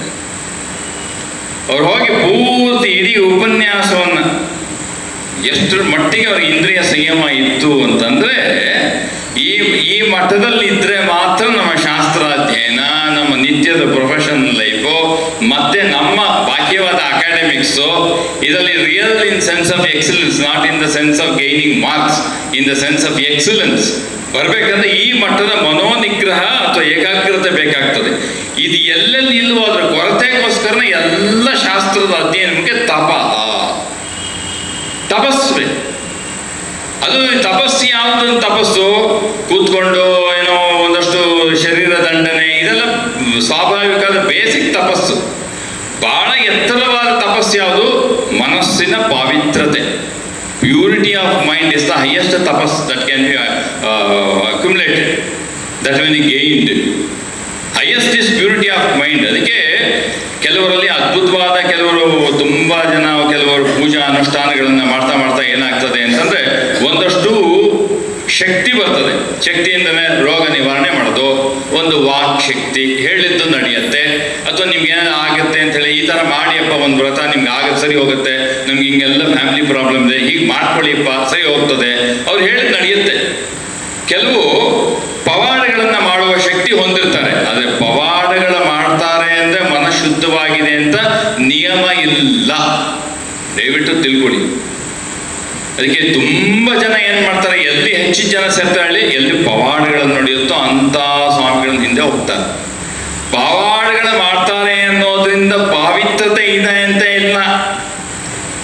ನಾವು ಈ ರಾಮಕೃಷ್ಣ ಮಠದ ಪರಂಪರೆಯಲ್ಲಿ, ಬೇರೆ ಪರಂಪರೆಗಳಲ್ಲಿ ಮತ್ತು ಇತ್ತು ತುಂಬ ಸಾಧುಗಳನ್ನೆಲ್ಲ ಜೀವನ ಕಂಡ ಮೇಲೆ ಅವರು ನಮಗೆ ಏನು ಟ್ರೈನಿಂಗ್ ಕೊಟ್ಟರು, to maintain purity of mind is the most important aspect of a spiritual life. ಅಧ್ಯಾತ್ಮದ ಮೂಲ ಏನು ಅಂತಂದರೆ ಮನಸ್ಸಿನ ಶುದ್ಧತೆ. ಅದರಿಂದ ಏನು ಮಾಡ್ತಾರೆ, ಯಾವಾಗಲೂ ಕೂಡ ಅದು ಹೋಗೋದು ಬಹಳ ಕಷ್ಟ. ಈ ಮನಸ್ಸನ್ನು ಆ ರೀತಿಯಾಗಿ ಚೊಕ್ಕ ಇಡೋದು ಕಷ್ಟ. ಅದಕ್ಕೆ ಏನು ಮಾಡೋದು, ದೇಹ ದಂಡಿಸ್ಬೋದು, ಯಾವುದೋ ಒಂದು ರೀತಿಯಲ್ಲಿ ದೇಹ ದಂಡಿಸ್ಬೋದು, ಮನಸ್ಸು ಕೈಗೆ ಸಿಕ್ಕಲ್ವೇ.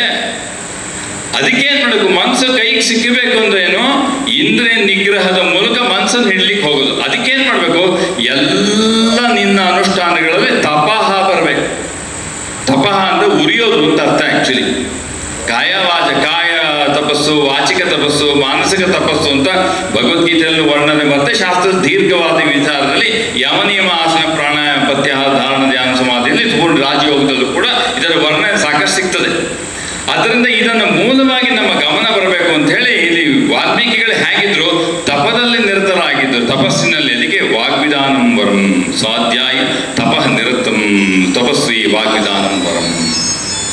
ಅವನು ತಪದಲ್ಲಿ ನಿರತನಾಗಿರ್ತಾನೆ. ಈ ತಪಸ್ಸಿನ ಬಗ್ಗೆ ಅದಕ್ಕೋಸ್ಕರ ಈ ರಾಮಾಯಣದಲ್ಲಿ ಶುರುವಾಗದೇ ತಪಸ್ಸು. ಇಟ್ ಬಿಗಿನ್ಸ್ ವಿತ್ ತಪಸ್. ಅಂದರೆ ಇದೆಲ್ಲ ತುಂಬ ಆಳವಾದ ವಿಚಾರ. ಸಾಧಾರಣವಾಗಿ ಹೇಳಲಿಕ್ಕಾಗು ಅಂದರೆ ನಾವು ಭಾಳ ಲೈಟಾಗಿ ಹೇಳೋದು ಅಂತ ಒಂದು ಮಾತಿದೆಯಲ್ಲ, ನೋ ನೋ ನೋ. ಈ ಘನ ಯಾಕೆ, ಮುಂದೆ ರಾಮನ ತಪಸ್ಸನ್ನು ನೋಡಲಿಕ್ಕಿದೆ, ಸೀತೆಯ ತಪಸ್ಸನ್ನು ನೋಡಲಿಕ್ಕಿದೆ, ಆಮೇಲೆ ಭರತನ ತಪಸ್ಸನ್ನು ನೋಡಲಿಕ್ಕಿದೆ, ಹನುಮಂತನ ತಪಸ್ಸನ್ನು ನೋಡಲಿಕ್ಕಿದೆ, ಲಕ್ಷ್ಮಣನ ತಪಸ್ಸನ್ನು ನೋಡಲಿಕ್ಕಿದೆ, ವಿಭೀಷಣನ ತಪಸ್ಸನ್ನು ನೋಡಲಿಕ್ಕಿದೆ. ಇದೆಲ್ಲಕ್ಕೂ ಮೊದಲೇ ಹೇಳ್ತಾ ಇದ್ದಾರೆ, ರಾಮಾಯಣ ಶುರುವಾಗಿದೆ ತಪದಲ್ಲಿ. ಅದಕ್ಕೆ ಓಂ ತಪಃ ಸ್ವಾಧ್ಯಾಯ ನಿರತಂ ತಪಸ್ವಿ ವಾಗ್ವಿಧಾನಂ ವರಂ. ಮುಂದೆ ಸಾಕಷ್ಟಿದೆಯಪ್ಪ, ಎಚ್ಚರವಾಗಿರೋ ನೀನು. ಅದಕ್ಕೆ ಮೊದಲೇ ಶುರು ಮಾಡ್ತಾರೆ ಯಾವಾಗಲೂ ಅಷ್ಟೇ. ಈಗ ನಮ್ಮ ಪತಂಜಲಿ ಅಲ್ಲ, ಪಾಣಿನಿ ಮಹರ್ಷಿಗಳು ಒಂದು ಸೂತ್ರ ಕೊಡ್ತಾರೆ ಅಂತ, ಈಗೋ ಎಣಚಿ, ಎಣಸಂಧಿಯ ಒಂದು ಸೂತ್ರ, ಈಗೋ ಎಣಚಿ ಅಥವಾ ವೃದ್ಧಿ ಸಂಧಿ, ವೃದ್ಧಿರಾದೈಚ್ ಅಂತ ಒಂದು ಸೂತ್ರ ಇದೆಲ್ಲ. ಅವ್ರು ಏನಾದ್ರು ಒಂದು ಸೂತ್ರ ಹೇಳಿದ್ರೆ ಎಲ್ಲೋ ಅದು 3500 ಸೂತ್ರ. ಇಡೀ ಪಾಣಿನಿ ವ್ಯಾಕರಣ ಇದೆಲ್ಲ ಒಂದು ಅಪ್ರಾಕ್ಸಿಮೇಟ್ಲಿ 3500 ಸೂತ್ರಗಳು. ಅವ್ರು ಇಲ್ಲೇನೋ ಚಾ ಅಂತ ಹೇಳಿ 3500 ಪಾ ಏವ ಅಂತೆಲ್ಲ ಹೇಳುತ್ತೆ. ಇದಕ್ಕೂ ಅದಕ್ಕೂ ಸಂಬಂಧ ನೀವು ಅಲ್ಲೇನು ಹೇಳಕ್ ಹೋಗಲ್ಲ, ರೆಫರ್ ಸೂತ್ರ ನಂಬರ್ 2 ಅಂದ್ಬಿಡ್ತಾರೆ. ಇಲ್ಲಿ ಹೇಳಿದ್ದು ಅವ್ರು ಅಲ್ಲಿ ಏನು ಹೇಳಬೇಕು ಅಂತ ನಿರ್ಧಾರ ಮಾಡ್ಕೊಂಡು ಇಲ್ಲಿ ಹೇಳಿರ್ತಾರೆ. ಕೊನೆಯದೆಲ್ಲ ಬಂದಾಗ ಅಲ್ಲೂ ಹೇಳ್ತೀವಿ ಇವ್ರಿಗೆ ನೆನಪಿರ್ತದೆ. ಇದುವರೆಗೂ ಪಾಣಿನಿನ ಅರ್ಥ ಮಾಡ್ಕೊಳಕ್ಕಾಗಿಲ್ಲ ನಮಗೆ. ಪಾಣಿನಿ ಮಹರ್ಷಿಗಳು ವ್ಯಾಖ್ಯಾನ ಇದಕ್ಕೆ ಮಹಾಭಾಷೆ ಪತಂಜಲಿ ಮಹರ್ಷಿಗಳು ಮಹಾಭಾಷೆ ಬರೆದಿದ್ದಾರೆ ಯಾರೋ ಪಾಣಿನಿ ಮಹರ್ಷಿಗಳ ಮೇಲೆ. ಇದೆಲ್ಲ ಓದ್ಲಿಕ್ಕೆ 12 ವರ್ಷ ತಗೊಳ್ತಾರೆ. ಅವ್ರು ಬರ್ಬೇಕಾದ್ರೆ ಎಲ್ಲವನ್ನೂ ಅವ್ರೇನು ವ್ಯಾಖ್ಯಾನ ಮಾಡಿಲ್ಲ, ಬರೋ ಸೂತ್ರ ಬರೆದು ಬಿಟ್ಬಿಟ್ರು. ಇದೆಲ್ಲ ಹೆಂಗೆ ಸಾಧ್ಯ ಆಯಿತು? ತಪಸ್ವಾಧ್ಯಾಯ ನಿರತಂ ವಾಗ್ವಿಧಾನಂ ವರಂ. ಆ ರೀತಿಯಾದ ಒಂದು ಇದು. ಅದಕ್ಕೋಸ್ಕರ ಇವು ಮಹಾಕಾವ್ಯಗಳನ್ನೆಲ್ಲ ಈ ರೀತಿ ಬರೆದಿದ್ದಾರೆ. ನಮ್ಮ ಋಷಿಗಳು ಬರೆದಿದ್ದಾರಲ್ಲ, ವಾಲ್ಮೀಕಿ ಮಹರ್ಷಿಗಳಾಗ್ಬೋದು, ವ್ಯಾಸರಾಗ್ಬೋದು, ನಮ್ಮ ಸಂಸ್ಕೃತದಲ್ಲಿ ಪಾಣಿನಿ ಆಗಿರ್ಬೋದು, ಪತಂಜಲಿ ಮಹರ್ಷಿಗಳು ರಾಜಯೋಗದ ಸೂತ್ರ ಆಗ್ಬೋದು, ನಾರದರ ಭಕ್ತಿ ಸೂತ್ರಗಳಾಗಿರ್ಬೋದು, ಈ ಎಲ್ಲ ಸೂತ್ರಗಳನ್ನೆಲ್ಲ ಹೇಗೆ ಬರೆದಿದ್ದಾರೆ? ತಪಸ್ಸಿನಿಂದ ಪ್ರಾರಂಭ ಆಗ್ತದೆ. ಅದರಿಂದ ಅವ್ರೇನು ಇಡೀ 24,000 25,000 ಶ್ಲೋಕಗಳನ್ನು ಬರಿಬೇಕಾದ್ರೆ ಪ್ರತಿಯೊಂದು ಶ್ಲೋಕ ರೀತಿ, ಕಾವ್ಯ, ವಚನ, ವಾಕ್ಯ, ಪದಪ್ರಯೋಗ ಕೂಡ ಎಲ್ಲೂ ಅಸಮಂಜಸವಾಗಿರುವುದಿಲ್ಲ. ಅಸಮಂಜಸವಾದದ್ದು ಒಂದು ವಾಕ್ಯ, ಒಂದು ಚಾ ಕೂಡ ಉಪಯೋಗಿಸಲ್ಲ. ಆ್ಯಂಡ್ ಅಂತ ಚಾ ಅಂತ, ಸಂಸ್ಕೃತ ಚಾ ಅಂದ್ರೆ ಏನೋ, ಇಂಗ್ಲಿಷ್ ಟ್ರಾನ್ಸ್ಲೇಟ್ ಮಾಡಿದ್ರೆ ಆ್ಯಂಡ್ ಅಥವಾ ಕನ್ನಡದಲ್ಲಿ ಮತ್ತು, ಹೀಗೇನೆ, ಏವ, ಓನ್ಲಿ, ಇದನ್ನು ಕೂಡ ಸುಮ್ಮನೆ ಉಪಯೋಗಿಸೋದಿಲ್ಲ. ಯಾಕೆ? ಅಷ್ಟು ತಪಸ್ಸಲ್ಲಿ ನಿರತರಾಗಿ ಇದೆಲ್ಲ ಅವರು ಸಾಧನಾಪೂರ್ವಕವಾದ ಕಾವ್ಯಗಳು. ಇದು ಮನೋರಂಜನೆ ಇಲ್ಲ, ಜೀವನ್ಮುಕ್ತಿಯೇ ಇದರ ಉದ್ದೇಶ. ರಾಮಾಯಣ ಆಗಲಿ ಮಹಾಭಾರತ ಜೀವನದ ಉದ್ದೇಶ ಯಾವುದು? ಮುಕ್ತಿ ಕೊಡ್ಬೇಕು ನಮಗೆ. ಆದ್ದರಿಂದ it brings up the whole soul into action in the form of this ಮಹಾಕಾವ್ಯ. ಮಹಾಭಾರತ ಆಗಲಿ ರಾಮಾಯಣ ಆಗಲಿ ಯಾವುದೇ ಆಗಲಿ. ಆದ್ದರಿಂದಲೇ ಈ ರಾಮಾಯಣವನ್ನು ಕೂಡ ಏನು ಮಾಡ್ತಾರೆ, ಈ ಸಮುದ್ರ ಮಂಥನಕ್ಕೆ ಹೋಲಿಸಿದ್ದಾರೆ. ಯಾವ ರೀತಿ ಸಮುದ್ರ ಮಂಥನದಲ್ಲಿ ಈ ಕ್ಷೀರಸಾಗರ ಯಾವುದಪ್ಪ ಅಂದರೆ ರಾಮಾಯಣ, ಇಡೀ ರಾಮಾಯಣವನ್ನು ಕ್ಷೀರಸಾಗರಕ್ಕೆ ಹೋಲಿಸಿದ್ದಾರೆ. ವಾಲ್ಮೀಕಿ ಯಾರು? ಮಂದರ ಪರ್ವತ, ಅವನ್ನ ಹಿಡ್ಕೊಂಡು ಚರ್ನಿಂಗ್ ಮಾಡ್ತಾ ಇದ್ದಾರೆ. ಇಲ್ಲಿ ಕಲ್ಪವೃಕ್ಷ ಯಾರು ಬಂದದ್ದು? ಭರತನೇ ಕಲ್ಪವೃಕ್ಷ. ಚಂದ್ರ ಅಂತ ಚಂದ್ರ ಉದಯ ಆಗುತ್ತದೆ. ಯಾರು ಚಂದ್ರ? ಲಕ್ಷ್ಮಣನ. ಇದು ವ್ಯಾಖ್ಯಾನ ಮಾಡಕ್ಕೆ ಹೋಗಲ್ಲ, ನಾನು ಬರೀ ಮುಂದೆ ಹೇಳ್ಕೊಂಡು ಹೋಗ್ಬಿಡ್ತೀನಿ. ಲಕ್ಷ್ಮಣನೇ ಚಂದ್ರ.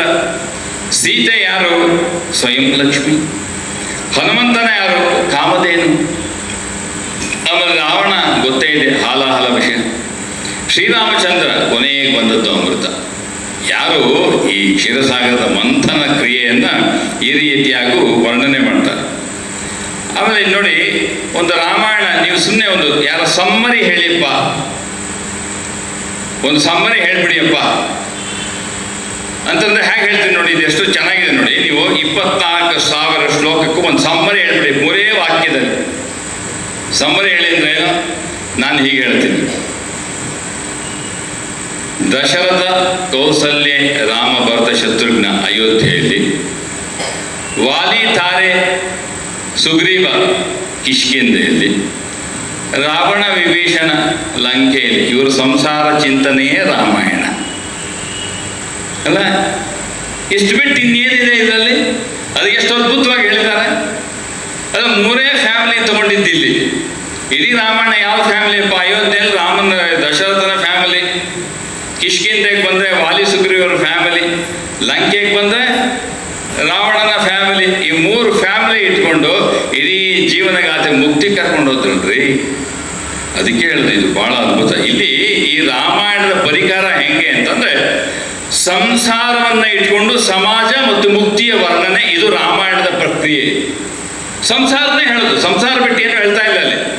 ಸನ್ಯಾಸಿ ವಿಚಾರ ಬರೋದೇ ಇಲ್ಲ ಅಲ್ಲಿ. ಎಲ್ಲರೂ ಬಂದಿದ್ಯಾ?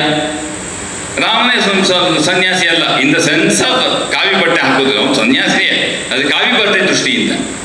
ಎಲ್ಲ ಗೃಹಸ್ಥಾಶ್ರಮದ ಬಗ್ಗೆನೇ ಹೇಳ್ತಾರೆ. ರಾಮ, ದಶರಥನ ವಿಚಾರ, ಇಡೀ ಒಂದು ರಾಜ್ಯದ ವಿಚಾರ ಬರುತ್ತೆ. ರಾಜ್ಯದ ವಿಚಾರ ಹೇಗೆ? ರಾಮನ ಕುಟುಂಬದಿಂದ ತಗೊಂಡು ರಾಜ್ಯದ ವಿಚಾರಕ್ಕೆ ಬರ್ತಾರೆ. ಕಿಷ್ಕಿಂಧೆಗೆ ಬರ್ತಾರೆ, ಅಣ್ಣ ತಮ್ಮನ ಜಗರ ವಿಚಾರ ತಗೊಂಡು ಸಮಾಜಕ್ಕೆ ಬರ್ತಾರೆ. ಕೊನೆಗೆ ಇಲ್ಲೇನು ಬರ್ತಾರೆ? ಅಪ್ಪ ಮಗ. ಇಲ್ಲೇನು ಮಾಡ್ದ? ಅವ್ರೇನು ಹೇಳ್ತಾರೆ? ಅಯೋಧ್ಯೆಯಲ್ಲಿ ಏನಾಯ್ತು? ಅಪ್ಪ ಅಮ್ಮ ತಪ್ಪು ಮಾಡಿದ್ರು. ಸಂಪಲ ರಾಮಾಯಣ ಹೇಳುತ್ತೆ, ಅಪ್ಪ ಅಮ್ಮ ತಪ್ಪು ಮಾಡಿದ್ರು. ಏನು ಮಾಡಿದ್ರು ಇಲ್ಲಿ ಅಯೋಧ್ಯೆಯಲ್ಲಿ? ಅಪ್ಪನಿಗೆ ಅದು 3 ಅಲ್ಲ, ಕೌಸಲ್ಯ, ಸುಮಿತ್ರೆ ಮತ್ತು ಕೈಕೇಯಿ, ಅವ್ರು ಚಿಕ್ಕವಳಂತೆ, ಸುಂದರಿ ಅಂತೆ. ಅದಕ್ಕೆ ಅವನು ಹಿರಿಯನಾದವನು ಕೂಡ ಕಿರಿಯ ಅವನ ಹೆಂಡತಿ ಜೊತೆ ಪ್ರೇಮ ಜಾಸ್ತಿ ಉಂಟಾಯಿತು, ಕೌಸಲ್ಯಗಿಂತ ಸುಮಿತ್ರೆಗಿಂತ. ಹಾಗಾಗಿ ಏನಾಯಿತು, ಕಡೆಯ ಹೆಂಡತಿ ಮೇಲೆ ಪ್ರೀತಿಯಾಗಿ ಅವ್ರೇನು ಮಾಡಿದ್ರು, ಹಿರಿಯ ಮಗನನ್ನು ಕಾಡಿಗಟ್ಟಿದ್ರು ಅಲ್ವಾ. ಇಷ್ಟೇ ಸಿಂಪಲ್ ಆಗಿ ಹೇಳೋದಾದ್ರೆ, ನಾನು ದೀರ್ಘವಾಗಿ ವರ್ಣನೆ ಮಾಡ್ತೇನೆ, ಆಮೇಲೆ ಬರ್ತಾಗಿದ್ದು ಒಂದು ಸಮ್ಮರಿ ಕೊಡ್ತಾ ಇದ್ದೇನೆ. ಸರಿ, ಏನಾಯಿತು, ಅಪ್ಪ ಅಮ್ಮ ತಪ್ಪು ಮಾಡಿದ್ರು. ಈಗಿನ ಕಾಲದವ್ರು ಹೇಳ್ತಾರೆ, ನಮ್ಮ ಅಪ್ಪ ನಮ್ಗೆ ಓದಿಸ್ಲಿಲ್ಲ, ನಮ್ಮ ಅಮ್ಮ ನಮ್ಗೆ ಕೊಡಲಿಲ್ಲ, ನಂಗೆ ಪಾಕೆಟ್ ಮನಿ ಕೊಡಲಿಲ್ಲ, ನಂಗೆ ಬೇಕಾದ ಫೋನ್ ಕೊಡಿಸ್ಲಿಲ್ಲ. ಬೆಂಗಳೂರಿನಲ್ಲೆಲ್ಲ ಹೇಳ್ತೀನಿ, ಬಳ್ಳಾರಿನಲ್ಲಿ ಇನ್ನೂ ಪೂರ್ಣವಾಗಿ ವಿಚಾರ ಗೊತ್ತಾಗಿಲ್ಲ. ನಂಗೊಂದು ಬೈಕ್ ಕೊಡಿಸ್ಲಿಲ್ಲ, ಐಫೋನ್ ಕೊಡಿಸ್ಲಿಲ್ಲ, ನಾನು ಆ ಕಾಲೇಜ್ ಸೇರಬೇಕು ಅಂತಂದ್ರೆ ನಮ್ಮ ಅಪ್ಪ ಫೀಸೇ ಕೊಡಲಿಲ್ಲ. 108 ಗಲಾಟೆ ಮಾಡ್ತಾರಲ್ಲ ಅಪ್ಪ ಅಮ್ಮನ ಮೇಲೆ. ರಾಮ ಲಕ್ಷ್ಮಣ ಭರತ ಶತ್ರುಘ್ನ ಏನು ಮಾಡಿದ್ರು, ಸರಿ ಅಪ್ಪ ಅಮ್ಮ ತಪ್ಪು ಮಾಡಿದ್ರ, ಅದನ್ನು ಹೇಗೆ ಸರಿದೂಗಿಸೋದು? ನಾವು 4 ಜನ ಅಣ್ಣ ತಮ್ಮರು ತ್ಯಾಗ ಮಾಡ್ತೇವೆ. ರಾಮನಿಗೆ ರಾಜ್ಯಭಾರ ಬೇಡ, ಭರತನಿಗೆ ರಾಜ್ಯಭಾರ ಬೇಡ, ಲಕ್ಷ್ಮಣನಿಗೆ ಬೇಡವೇ ಬೇಡ, ಶತ್ರುಘ್ನಿಗೂ ಬೇಡ. ರಾಮ ಹೇಳ್ತಾನೆ, ನಂಗೆ ಬೇಡ, ನೀ ಕೂತ್ಕೊಳ್ಳೋ ಭರತ ಅಂತ. ಭರತ, ನಂಗೆ ಬೇಡ, ನೀನು ಪಾಲಿಕೆ ಕೊಡು, ನಾನು ನಡೆಸ್ತೇನೆ ಅಂತ ಹೇಳ್ತಾನೆ. Shatrughna CEO, chief executive officer Shatrughna. Bharata in the place of Rama ಪಾದಿಕೇಟ್ ಮಾಡ್ದ. ರಾಮ ನನ್ಗೆ ಬೇಡ ಅಂತ ಕಾಡಿಗೆ ಹೋದ. ಲಕ್ಷ್ಮಣ, ನಾನು ನಿನ್ನ ಜೊತೆಗೆ ಸೇವೆ ಮಾಡ್ಕೊಂಡಿರ್ತೇನೆ. ಅಪ್ಪ ಅಮ್ಮ ಮಾಡಿದ ತಪ್ಪನ್ನ 4 ಜನ ತ್ಯಾಗದಿಂದ ಸರಿ ಮಾಡಿದ್ರು. ಅವರು ಕಂಪ್ಲೇಂಟ್ ಮಾಡಲಿಲ್ಲ. You cannot complaint, you have to only sacrifice. That is only law in this world. Swamiji ಇದಕ್ಕೆಲ್ಲ ಬಹಳ ಚೆನ್ನಾಗಿ ವರ್ಣನೆ ಮಾಡ್ತಾರೆ. Eastern the lectures from Colombo to Almora ಭಾರತಕ್ಕೆ ಬಂದಾಗ ಇದಕ್ಕೆಲ್ಲ solution for Indian evolution, you have to sacrifice. ಅದಕ್ಕೆ ಹೇಳಿದ್ದು, ಇನ್ನು 50 ವರ್ಷ ಎಲ್ಲ ದೇವದೇವಿಯರನ್ನ ಪಕ್ಕಕ್ಕಿಟ್ಟು ಈ ಭಾರತವನ್ನು ನಿನ್ನ ದೇವರಾಗಿ ಮಾಡಿ, ಆಗಲೇ ಈ ದೇಶಕ್ಕೆ ಉದ್ಧಾರ, ಇಲ್ಲಾಂದ್ರೆ ಆಗಲ್ಲ. After 40 years we got independence. Swamiji ಹೇಳಿ, ಅಯ್ಯೋ ಇನ್ನು 50 ವರ್ಷ ಈ ಭಾರತವೇ ನಿನ್ನ ದೇವರಾಗಿ, ಎಲ್ಲ ದೇವರನ್ನ ಪಕ್ಕಕ್ಕಿಡಿ ಇದ್ರು. ಯಾಕೆ? ತ್ಯಾಗ ಮಾಡ್ತಿದ್ರೆ ಸ್ವಾತಂತ್ರ್ಯ ಬರೋಲ್ಲ ಅಂತ ಹೇಳಿದ್ರು ಸ್ವಾಮೀಜಿ. ಆಮೇಲೆ ಇದಾಗಿ ರೆವಲ್ಯೂಷನ್ ಎಲ್ಲ ಸ್ಟಾರ್ಟ್ ಆಗಿ, ಆಮೇಲೆ ನಮ್ದೊಂದು ಮೂಮೆಂಟಮ್ ಸ್ಟಾರ್ಟ್ ಆಗಿ, ಕ್ವಿಟ್ ಇಂಡಿಯಾ ಮೂವ್ಮೆಂಟ್ ಈ ಥರ ಎಲ್ಲ ಆಗಿ 1947 ಬಂದಿದ್ದು. ಅದಾಗ 50 ವರ್ಷಕ್ಕೆ ನಮ್ದು ಏನು ಮಾಡಿದ್ರೆ ಮನಮೋಹನ್ ಸಿಂಗ್ ಬಂದು ನಮ್ದು ಫಾರಿನ್ ಎಕ್ಸ್ಚೇಂಜ್ ಓಪನ್ ಆಗಿತ್ತು. So Swamiji had given this idea. ಅದರಿಂದ ಏನಾಯ್ತು, ತಪ್ಪು ಮಾಡಿದ್ರೆ ಏನು ಮಾಡ್ಬೇಕು, ಸರಿದೂಗಿಸೋ ಕಾರಣ ಏನು, ತ್ಯಾಗ ಮಾಡಬೇಕು, ಬೇರೆ ಸೊಲ್ಯೂಷನ್ನೇ ಇಲ್ಲ. ಇಲ್ಲೇನು ಮಾಡಿದ್ರು, ಎರಡನೇ ಕಿಷ್ಕಿಂದೆಲ್ಲ ಏನಾಯ್ತು, ಅಣ್ಣ ತಮ್ಮರು ಜಗಳ ಆಡಿದ್ರು ಅಲ್ಲ. ಅಣ್ಣ ಜಗಳ ಮಾಡ್ತಾ ಅಣ್ಣ ತಮ್ಮರು ಜಗಳ ಆಯ್ತು. ಅಣ್ಣ ತಮ್ಮರು ಜಗಳ ಆಗಿದ್ದೇನು ಮಾಡ್ದ, ಅಣ್ಣ ವಾದಿಸ್ತಾ ಕೂತಿದ್ದ. ತಮ್ಮ ಸುಗ್ರೀವ ಏನು ಮಾಡ್ದ, ಧರ್ಮದ ಜೊತೆಗೆ ಹೋದ, ಧರ್ಮನ ಶರಣು ಹೋದ. ಗೆದ್ದ ತಮ್ಮ, ಯಾಕೆ ಧರ್ಮ ರಾಮನ ಜೊತೆಗೆ ಹೋಗಿದ್ದಕ್ಕೆ ತಮ್ಮ ಗೆದ್ದ. ಅಣ್ಣ ಧರ್ಮಕ್ಕೆ ವಿರುದ್ಧನಾಗಿದ್ದಂತ ಸತ್ತ. ಇದರಲ್ಲಿ ಲಂಕೆಯಲ್ಲೇನಾಯ್ತು, ಅಪ್ಪ ತಪ್ಪು ಮಾಡ್ದ, ಮಕ್ಕಳು ಕೈ ಜೋಡಿಸಿದ್ರು, ಎಲ್ಲ ನಾಶ ಆದ. ಅಯೋಧ್ಯೆಯಲ್ಲಿ ಆಯ್ತು, ಅಪ್ಪ ತಪ್ಪು ಮಾಡ್ದ, 4 ಜನ ತ್ಯಾಗ ಮಾಡಿದ್ರು, ಎಲ್ಲ ಉದ್ಧಾರ ಆದ್ರು. ಲಂಕೆಯಲ್ಲೇನಾಯ್ತು, ಅಪ್ಪ ತಪ್ಪು ಮಾಡ್ದ, ಎಲ್ಲ ಕೈ ಜೋಡಿಸಿದ್ರು, ಎಲ್ಲ ಸರ್ವನಾಶ ಆಯ್ತು. ಇದೇ ರಾಮಾಯಣ. ಇದು ಇದೆಲ್ಲ ಬಹಳ ವಿಶ್ಲೇಷಣೆಗಳಿದೆ ಇದ್ರ ಬಗ್ಗೆ, ಟೀಕೆ ವ್ಯಾಖ್ಯಾನಗಳೆಲ್ಲ. ಅಂದ್ರೆ ಹೌ ಟು ಸ್ಟಡಿ ರಾಮಾಯಣ. ರಾಮಾಯಣದೊಳಗೆ ತುಂಬ ಮುಖಗಳಿದೆ. ಇದು ಒಂದು ಅಂತ ಹೇಳಿದೆ ನಾನು. This is one aspect, how to study Ramayana. ಇದು ಒಂದು, ಇದನ್ನ ಇತರಿಗೆ ತುಂಬ ಅದ್ಭುತವಾದ ವರ್ಣನೆಗಳೆಲ್ಲ ಇದೆ. ಯಾಕೆ ಇದು ಹೇಳಕ್ಕೆ ಒಂದು ಮೂಲ ಕಾರಣ ಇದೆ.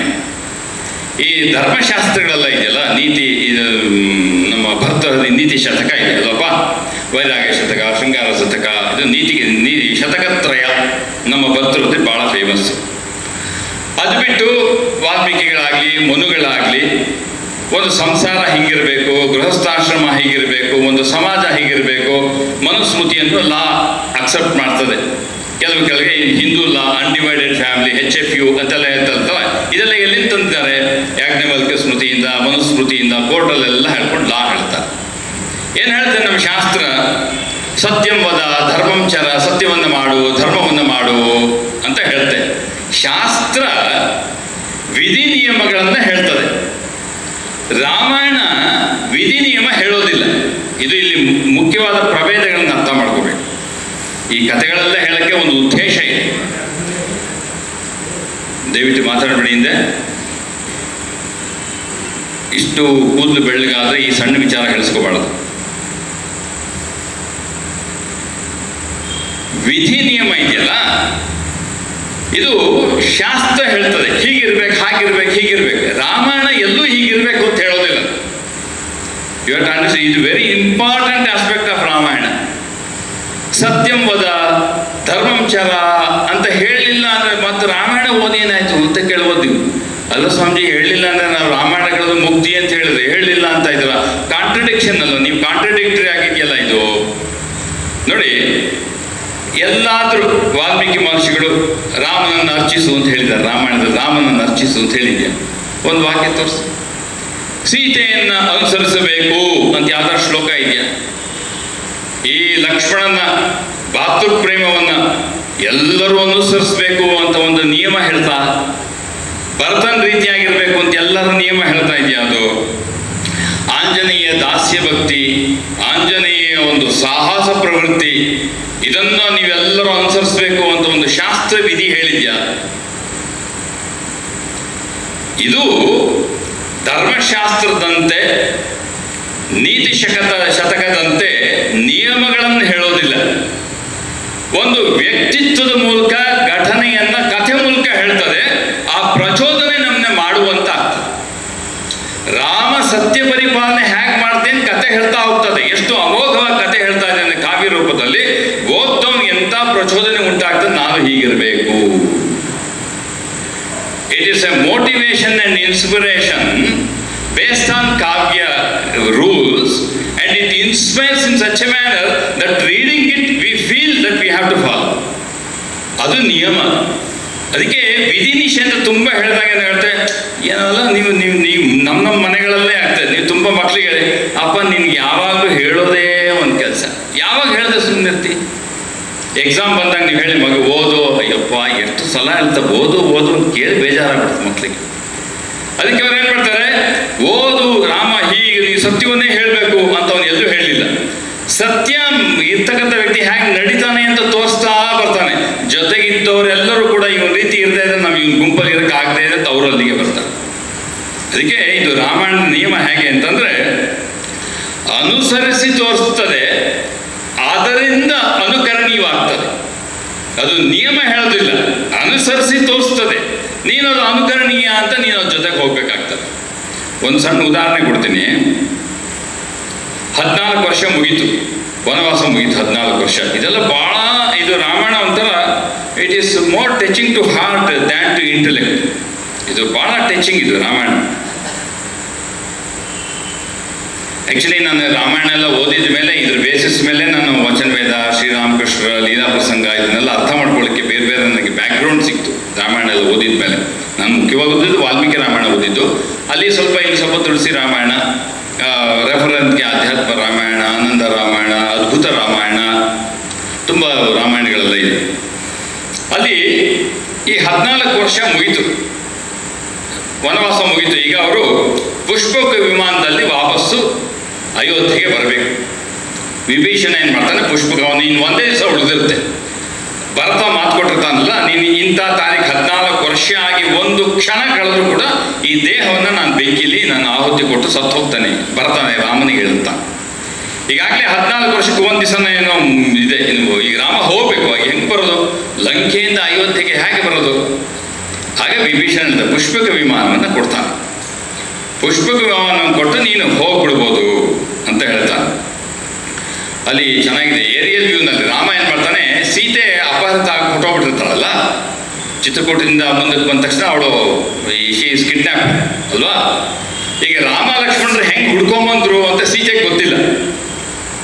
ಸೊ ವಾಪಸ್ ಹೋಗ್ತಿರ್ಬೇಕಾದ್ರೆ ರಾಮ ಏರಿಯಲ್ ವ್ಯೂನಲ್ಲಿ ಎಲ್ಲ ಎಕ್ಸ್ಪ್ಲೇನ್ ಮಾಡ್ತಾನೆ. ನೋಡಿ, ಇಲ್ಲಿ ಕೂತಿದ್ದು, ಅಲ್ಲಿ ನಿಂತಿದ್ದು, ಅಲ್ಲಿ ಓಡಾಡಿದ್ದು, ಇಲ್ಲಿ ಹುಡುಕಿದ್ದು, ಇಲ್ಲಿ ನದಿ ದಾಟಿದ್ದು, ಇದೆಲ್ಲ ಈ ಎಷ್ಟೋ ವರ್ಷದ ಹಿಂದೆನೇ ಅವರು ಏರಿಯಲ್ ವ್ಯೂ ಹೇಳಿದಾರಪ್ಪ.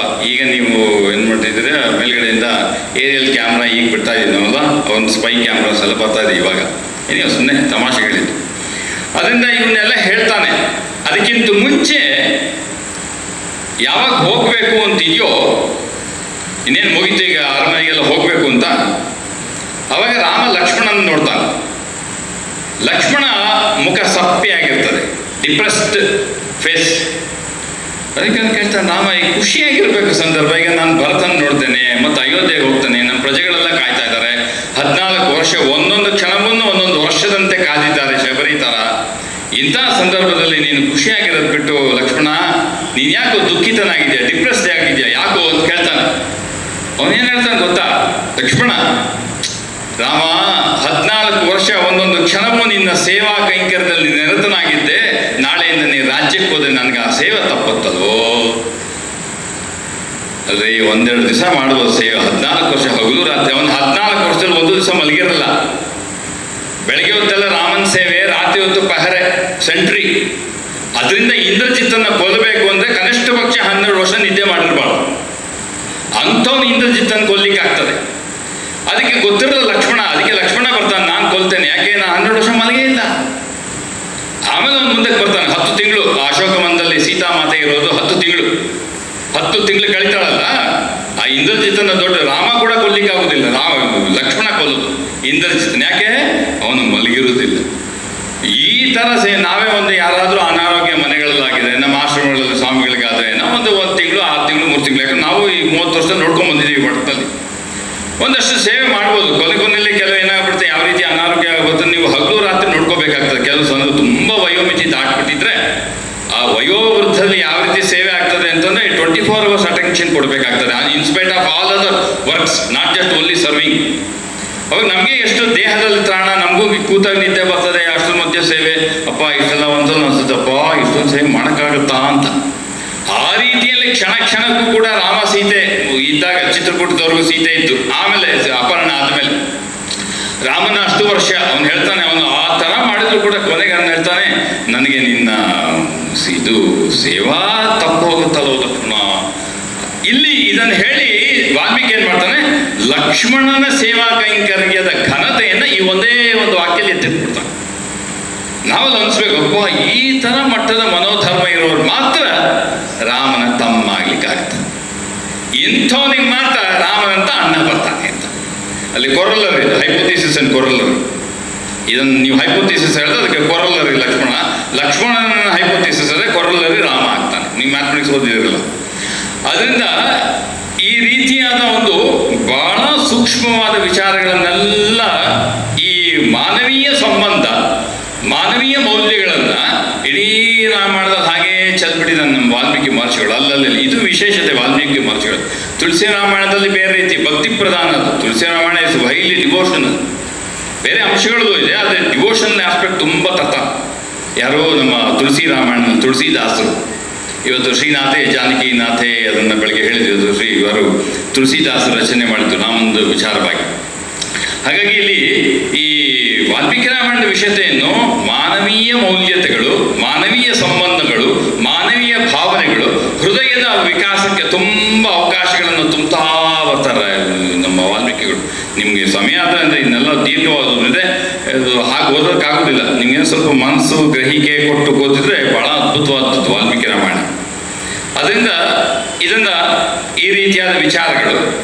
ಆಮೇಲೆ ಇನ್ನೊಂದು ಅಂಶ ಇಲ್ಲಿ ಸೇರಿಸ್ಬೇಕು ಅಂತಿದ್ರೆ, ಈ ಪ್ರಪತ್ತಿ, ಈ ಭಕ್ತಿ ದೃಷ್ಟಿಯಿಂದ ಏನಾದರೂ ನೀವು ರಾಮಾಯಣವನ್ನು ಹೇಳಬೇಕು ಅಂತಿದ್ರೆ, ಈಗ ನಾನು ಮೌಲ್ಯಗಳು ಮಾನವೀಯ ದೃಷ್ಟಿಯಿಂದ ಹೇಳ್ತಾ ಬಂದೆ. ಕೆಲವರು ಇದನ್ನು ರಾಮಾಯಣವನ್ನು, ಕೆಲವು ಭಕ್ತಿ ಶಾಸ್ತ್ರದಲ್ಲಿ ಇದನ್ನು ಪ್ರಪತ್ತಿ ಯೋಗವನ್ನು ಹೇಳ್ತಾರೆ ಅಂತ ಕೂಡ ಇದನ್ನು ವ್ಯಾಖ್ಯಾನ ಮಾಡ್ತಾರೆ. ಪ್ರಪತ್ತಿ ಅಂದರೆ ಶರಣಾಗತಿಯಿಂದ. ಪ್ರಪತ್ತಿಯನ್ನು ಮುಖ್ಯವಾಗಿ ಶ್ರೀ ವೈಷ್ಣವರು ಅಂದರೆ ವಿಶಿಷ್ಟಾದ್ವೈತಿಗಳು ಆ ಪ್ರಪತ್ತಿ ಯೋಗವನ್ನು ತುಂಬ ಒತ್ತಿ ಹೇಳ್ತಾರೆ. ಅವ್ರದ್ದು ಯೋಗವೇ ಪ್ರಪತ್ತಿ ಯೋಗ. ಪ್ರಪತ್ತಿ ಅಂದರೆ ಶರಣಾಗತಿ ಅಂತ ಅರ್ಥ. ಪೂರ್ಣಿ ಶರಣಾಗತಿ, ಅದು ಅಂಶವಾಗಿ ಭಗವಂತನ ಅಂಶವಾಗಿ ಭಾವಿಸಿ ನಾನು ಆ ಮಹತ್ತಿಗೆ ಶರಣು ಇರಲಿ. ಈ ಪ್ರಪತ್ತಿ ಹೇಳಿದಾಗ ಎಲ್ಲೆಲ್ಲಿ ಪ್ರಪತ್ತಿ ಹೇಗೆ ಹೇಳಿದೆ? ಈ ಎಲ್ಲ ಕಾಂಡದಲ್ಲೂ, ಬಾಲಕಾಂಡ, ಅಯೋಧ್ಯಕಾಂಡ, ಅರಣ್ಯಕಾಂಡ, ಕಿಷ್ಕಿಂಧಕಾಂಡ, ಯುದ್ಧಕಾಂಡ, ಎಲ್ಲ ಕಾಂಡದಲ್ಲೂ ಪ್ರಪತ್ತಿ ಯೋಗ ಹೇಳ್ತಾ ಬರ್ತಾರೆ. ಅವರನ್ನೇ ಹೇಗೆ ವ್ಯಾಖ್ಯೆ ಮಾಡ್ತಾರೆ? ಅಲ್ರಿ, ಬಾಲಕಾಂಡದಲ್ಲಿ ಪ್ರಪತ್ತಿ ಎಲ್ರಿ ಬಂತು? ಅವ್ರು ಹೇಳ್ತಾರಲ್ರಿ, ಇಂದ್ರಾದಿ ದೇವತೆಗಳು ವಿಷ್ಣುವಿಗೆ ಶರಣು ಹೋಗಿ ಭಗವಂತನಿಗೆ ಶರಣುವಿಗೆ ಅವತರಿಸು ಅಂತ ಹೇಳಿದ್ನಲ್ರಿ, ಅಲ್ಲಿ ಪ್ರಪತ್ತಿ ಹೇಳಿಲ್ವಲ್ರಿ ನಿಮಗೆ? ಇದು ವ್ಯಾಖ್ಯಾನದ ಇನ್ನೊಂದು ದೃಷ್ಟಿ. ಆಮೇಲೆ ಇವರು ಅಲ್ಲ ರೀ, ಹಾಗಾದ್ರೆ ಅಯೋಧ್ಯಕಾಂಡದಲ್ಲಿ ಎಲ್ಲಿ ಪ್ರಪತ್ತಿ ಕಾಣ್ತು? ಅಲ್ರಿ, ಪಾದುಕ ಪ್ರಧಾನ ಆದದ್ದೇ ಅಯೋಧ್ಯಕಾಂಡದಲ್ಲಿ. ನಾವೀಗ ಅಯೋಧ್ಯೆ ತಗೊಂಡಿವಲ್ಲ, ಪಾದುಕ ಪ್ರಧಾನದಲ್ಲಿ ನಿಲ್ಲುತ್ತದು. ಪಾದುಕ ಪ್ರಧಾನ ಆಗ್ಲಿಲ್ವಾ ಅಲ್ಲಿ? ರಾಮ ಭಾರತನೆ ಕೊಡ್ಲಿಲ್ವ? ಅದು ಪ್ರಪತ್ತಿ ಆಗ್ಲಿಲ್ವಾ ಅಲ್ಲಿ? ಶರಣಾಗತಿ ಬಂತಲ್ರಿ? ಓ, ಪರವಾಗಿಲ್ಲ, ನೀವೇನು ಹೇಳ್ತಿರಲ್ಲ ಸರಿ. ಅರಣ್ಯಕಾಂಡದಲ್ಲಿ ಎಲ್ಲಿ ಹೇಳ್ತೀರಿ? ರಾಮ ಅರಣ್ಯಕಾಂಡಕ್ಕೆ ಬಂದಲ್ಲ. ಅರಣ್ಯಕಾಂಡದಲ್ಲೂ ಋಷಿಗಳೆಲ್ಲ ಬಂದು ರಾಮನನಿಗೆ ಧರ್ಮರಕ್ಷಕನಾಗುವ, ಈ ನಮ್ಮ ಇವರಿಂದ ರಾಕ್ಷಸದಿಂದ ಸಂರಕ್ಷಣೆ ಕೊಡುವಂಥ ಋಷಿಗಳು ರಾಮನನ್ನ ಇದನ್ನು ಕೋರ್ತಾರೆ. ಅವನ ಧರ್ಮರಕ್ಷಣೆಗಾಗಿ ಅವನ ಕ್ಷಾತ್ರ ತೇಜಸ್ಸನ್ನು ನೀನು ಬೆಂಬಲ ಕೊಡುವ ನಮ್ಮ ಅನುಷ್ಠಾನಗಳಿಗೆ ಅಂತ ಹೇಳ್ತಾರೆ. ಅಲ್ಲಿ ಪ್ರಪತ್ತಿ ಹೇಳ್ತಾರೆ. ಆಮೇಲೆ ಕಿಷ್ಕಿಂಧ ಕಾಂಡ ನಮ್ಗೆ ಗೊತ್ತೇ ಇದೆ. ಕಿಷ್ಕಿಂದಾಗ ಸುಗ್ರೀವ ಬರ್ತಾನೆ, ಶರಣು ವಾಲಿಬದೆ ಆಗ್ತದೆ, ಅದು ಪ್ರಪತ್ತಿ. ಆದರೆ ಕನ್ಫ್ಯೂಷನ್ ಎಲ್ಲಾಗತ್ತೆ ಅಂದರೆ ಸುಂದರಕಾಂಡದಲ್ಲಿ ಇಲ್ಲಿ ಸುಂದರಕಾಂಡ ಅಂತ ಹೇಳಿದ ತಕ್ಷಣ ಒಂದು ಕ್ರಮ ಹೇಳ್ತೇನೆ ನಿಮಗೆ. ಶಾಕ್ತ ಪರಂಪರೆಯಲ್ಲಿ, ಶಾಕ್ತ ಅಂತಂದರೆ ದೇವಿಯನ್ನು ಶಕ್ತಿ ರೂಪದಲ್ಲಿ ಆರಾಧನೆ ಮಾಡೋದು ಶಾಕ್ತ ಪರಂಪರೆ. ವೈಷ್ಣವ ಪರಂಪರೆ ವಿಷ್ಣುವನ್ನು ಆರಾಧನೆ ಇದ್ದು ವೈಷ್ಣವ ಪರಂಪರೆ.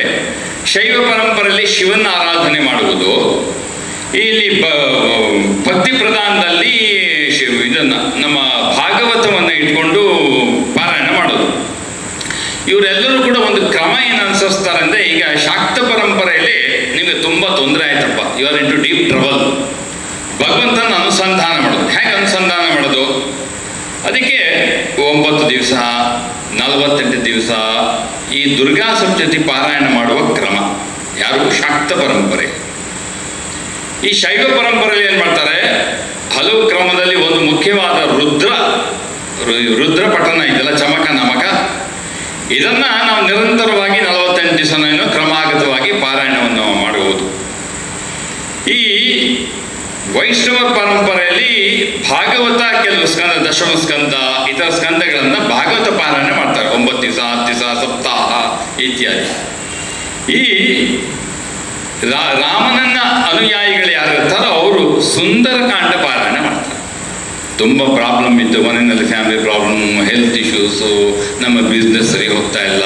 ಈ ರಾಮ ಪರಂಪರೆ ಅಂದರೆ ನೀವು UP-ನಲ್ಲಿ ಈ ಕಡೆ ಎಲ್ಲ ಮತ್ತು ಇಲ್ಲೂ ದಕ್ಷಿಣದಲ್ಲೂ ಕೂಡ ಕರ್ನಾಟಕದಲ್ಲಿ ಕಿಷ್ಕಿಂಧ ಇಲ್ಲೇ ಇದೆಯಲ್ಲ, ನಮ್ಗೆ ಹತ್ರ ತಾನೆ, ಬಳ್ಳಾರಿ ಅವರಿಗೆ ಹನುಮಂತ ಹುಟ್ಟಿದ ಛತ್ರ. ಅದರಿಂದ ಅವ್ರೇನು ಮಾಡ್ತಾರೆ, ಈ ಸುಂದರಕಾಂಡ ಪಾರಾಯಣವನ್ನು ಮಾಡ್ತಾರೆ. 9 ದಿವಸ 11 ದಿವಸ 48 ದಿವಸ. ಇದು ಅವಾಗಲೇ ಸಪ್ತಾಹ ಯೂಶಲಾಗಿ ಮಾಡೋದು. ಏನಕ್ಕೆ ಮಾಡ್ತಾರೆ ಅಂತಂದರೆ ಅವರು ಆಮೇಲೆ ಈ ಕಡೆ ದತ್ತಾತ್ರೇಯನ ಗುರುಚರಿತ್ರೆ ಪಾರಾಯಣ ಮಾಡ್ತಾರಲ್ಲಪ್ಪ ನೀವೆಲ್ಲ. ದತ್ತ ಅವಧೂತರು ನಮ್ಮ ಗಣಗಾಪುರ ಇದೆ ನಿಮ್ಗೆ ಹತ್ರ, ಗುಲ್ಬರ್ಗದ ಹತ್ರ ಶ್ರೀವಾಡಿ ಇದೆ, ನರಸಾಪುರ ಇದೆ. ಈ ನಮ್ಮ ದತ್ತಾತ್ರೇಯ ಪರಂಪರೆಯನ್ನು ಗುರುಚರಿತ್ರೆ 7 ದಿವಸ 9 ದಿವಸ ಅದು ಇದೆ. 1, 2, 3 ಚಾಪ್ಟರ್ ಯಾವಾಗ ಓದಬೇಕು ಅಂತ ಕ್ರಮ ಗುರುಚರಿತ್ರೆ ಪಾರಾಯಣ ಮಾಡ್ತಾರೆ. ಹಾಗೇನೇ ಇಲ್ಲಿ ಸುಂದರಕಾಂಡ ಪಾರಾಯಣ ಮಾಡ್ತಾರೆ. ಯಾರು? ರಾಮನ ಅನುಯಾಯಿಗಳು. ಅವ್ರೇನು ಮಾಡ್ತಾರೆ, ಸುಂದರಕಾಂಡ ಪೂರ್ತಿ ಇಟ್ಸ ಹನುಮಂತನ ಸಾಹಸ, ಯಾವಾಗ ಅವನು ಹುಡ್ಕೊಂಡು ಸೀತೆಯನ್ನು ಹೋಗಿ ಹುಡ್ಕೊಂಡು ಅಶೋಕವನ ಸೀತೆಯನ್ನು ಮುಟ್ಟಿ ವಾಪಸ್ ರಾಮನ ಬಳಿಗೆ ಬರ್ತಾನೋ, ಈ ಎಲ್ಲ ಸಾಹಸ ಗೀತೆ ಏನಿದೆಯೋ ಅದು ಸುಂದರಕಾಂಡ. ಅಂದರೆ ಸುಂದರ ಯಾಕೆ ಇಲ್ಲ, ಹನುಮಂತ ಸುಂದರ ಹೇಗೆ, ಕವಿಮುಖ ಅದ ಒಂದು, ಅವನು ಸುಂದರ ಹೇಗಾದ, ಅವನಿಗೆ ಸಂಬಂಧಪಟ್ಟ ಸುಂದರಕಾಂಡ. ಯಾಕೆ ಸುಂದರ ಅಂತ ವ್ಯಾಖ್ಯಾನಗಳಿದೆ, ಅದು ಈಗ ಹೋಗಲ್ಲ ನಾನು. ಅದರಿಂದ ಈ ಸುಂದರಕಾಂಡ ಪಾರಾಯಣವನ್ನು ಮಾಡುವುದು ಒಂದು ಬಹಳ ಕ್ರಮ ಇದೆ. ಫಾರ್ ಕಮಿಂಗ್ ಔಟ್ ಸಾಧನೆಗೂ ಕೂಡ ಏನೋ ಸಾಕಷ್ಟು ಸಾಧನೆ ಮಾಡ್ತಾ ಇದ್ದೀನಿ, ಏನೋ ನನ್ನ ಸಿದ್ಧಿ ಆಗ್ತಾ ಇಲ್ಲ, ಅವಾಗ ಸುಂದರಕಾಂಡ ಪಾರಾಯಣವನ್ನು ಕ್ರಮ ಇಟ್ಕೊಂಡಿರ್ತಾರೆ. ಈಗ ರಾಮನವಮಿಗೆ ನಿಲ್ಲಿಸ್ತಾರೆ ಇವತ್ತಿಗೆ. ಇದೆಲ್ಲ ಕ್ರಮಗಳು. ಸರಿ, ಸುಂದರಕಾಂಡದಲ್ಲಿ ನೀವು ಶರಣಾಗತಿ ಎಲ್ಲಿ ತರ್ತೀರಿ? ಬರೀ ಹನುಮಂತನ ಸಾಹಸ ಇದೆ ಅಲ್ಲಿ ಸೀತೆ ಹನುಮಂತನಿಗೆ ಕಾಕಾಸುರನ ವಧೆ ಕಥೆ ಹೇಳ್ತಾರೆ. ಕಾಕಾಸುರನ ನಾಮನಿಗೆ ಶರಣಾಗುತ್ತೆ, ಹೀಗೆ ಆಯಿತು ಅಂತ ಹಳೆ ಕಥೆ ಹೇಳಿ ಕಾಕಾಸುರನ ವಧೆಯ ಕ್ರಮವನ್ನು ಸುಂದರಕಾಂಡದಲ್ಲಿ ಹೇಳುವ ಕಥೆ ಬರ್ತದೆ. ಅದನ್ನು ಇಟ್ಕೊಂಡು ಇವ್ರು ಹೇಳ್ತಾರೆ, ನೋಡಪ್ಪ ಕಾಕಾಸುರನ ವಧೆ ಬಂತಲ್ಲ, ಅಲ್ಲೂ ಪ್ರಪತ್ತಿ ಹೇಳಿಲ್ವ ನಾವು. ಆಮೇಲೆ ಯುದ್ಧಕಾಂಡದಲ್ಲಿ ನಿಮ್ಗೆ ಗೊತ್ತೇ ಇದೆ, ಯಾರೋ ನಮ್ಮ ವಿಭೀಷಣನ ಈ ಶರಣಾಗತಿ, ವಿಭೀಷಣ ಶರಣಾಗತಿ ಭಾಳ ಇಂಪಾರ್ಟೆಂಟ್ ಆಸ್ಪೆಕ್ಟ್. ವಿಭೀಷಣ ಶರಣಾಗತಿ ನಮಗೆ ಯುದ್ಧಕಾಂಡದಲ್ಲಿ ಸಿಗುತ್ತೆ. ಹಾಗಾಗಿ ಈ ಎಲ್ಲ ಒಂದು ರಾಮಾಯಣದ ಏನೋ ಒಂದು ಓದುವ ಒಂದು ಕ್ರಮ, ಒಂದು ನೀತಿ, ಒಂದು ರಿಯಾಯಿತಿ, ಇಷ್ಟನ್ನು ನಾನು ಪ್ರಾಸ್ತಾವಿಕವಾಗಿ ಹೇಳಿ ನಿಮಗೆ ಈ ಅಧ್ಯಾತ್ಮ ರಾಮಾಯಣದಲ್ಲಿ ನಾನು ಆಮೇಲೆ ಈ ನಿಮಗೆ ಅಧ್ಯಾತ್ಮ ರಾಮಾಯಣ, ಆನಂದ ರಾಮಾಯಣ, ಅದ್ಭುತ ರಾಮಾಯಣ, ತುಳಸಿ ರಾಮಾಯಣ, ತಾಕಟ್ಟು ರಾಮಾಯಣಗಳಿದೆ. ನಿಮ್ಮ ರಾಮರಕ್ಷಾ ಸ್ತೋತ್ರ ಹೇಳ್ತಿರಲ್ಲಪ್ಪ, ಕೆಲವೆಲ್ಲ ರಾಮರಕ್ಷಾ ಸ್ತೋತ್ರ ಹೇಳ್ತಾರೆ, ಕೆಲವು ರಾಮಾಯಣ ಅದು ಆನಂದ ರಾಮಾಯಣದಲ್ಲಿ ನಮ್ಗೆ ಲಭ್ಯ ಇರೋದು. ನಿಮ್ಗೆ ಯಾರು ರಾಮರಕ್ಷಾ ಸ್ತೋತ್ರ ಎಲ್ಲಿ ಬರುತ್ತೀ ಅಂತಂದರೆ ನಿಮಗೆ ಆನಂದ ರಾಮಾಯಣದಲ್ಲಿ ಅದ್ಭುತ ಆನಂದ ರಾಮಾಯಣದಲ್ಲಿ ನಿಮಗೆ ಲಭ್ಯ ಇರ್ತಕ್ಕಂಥದ್ದು.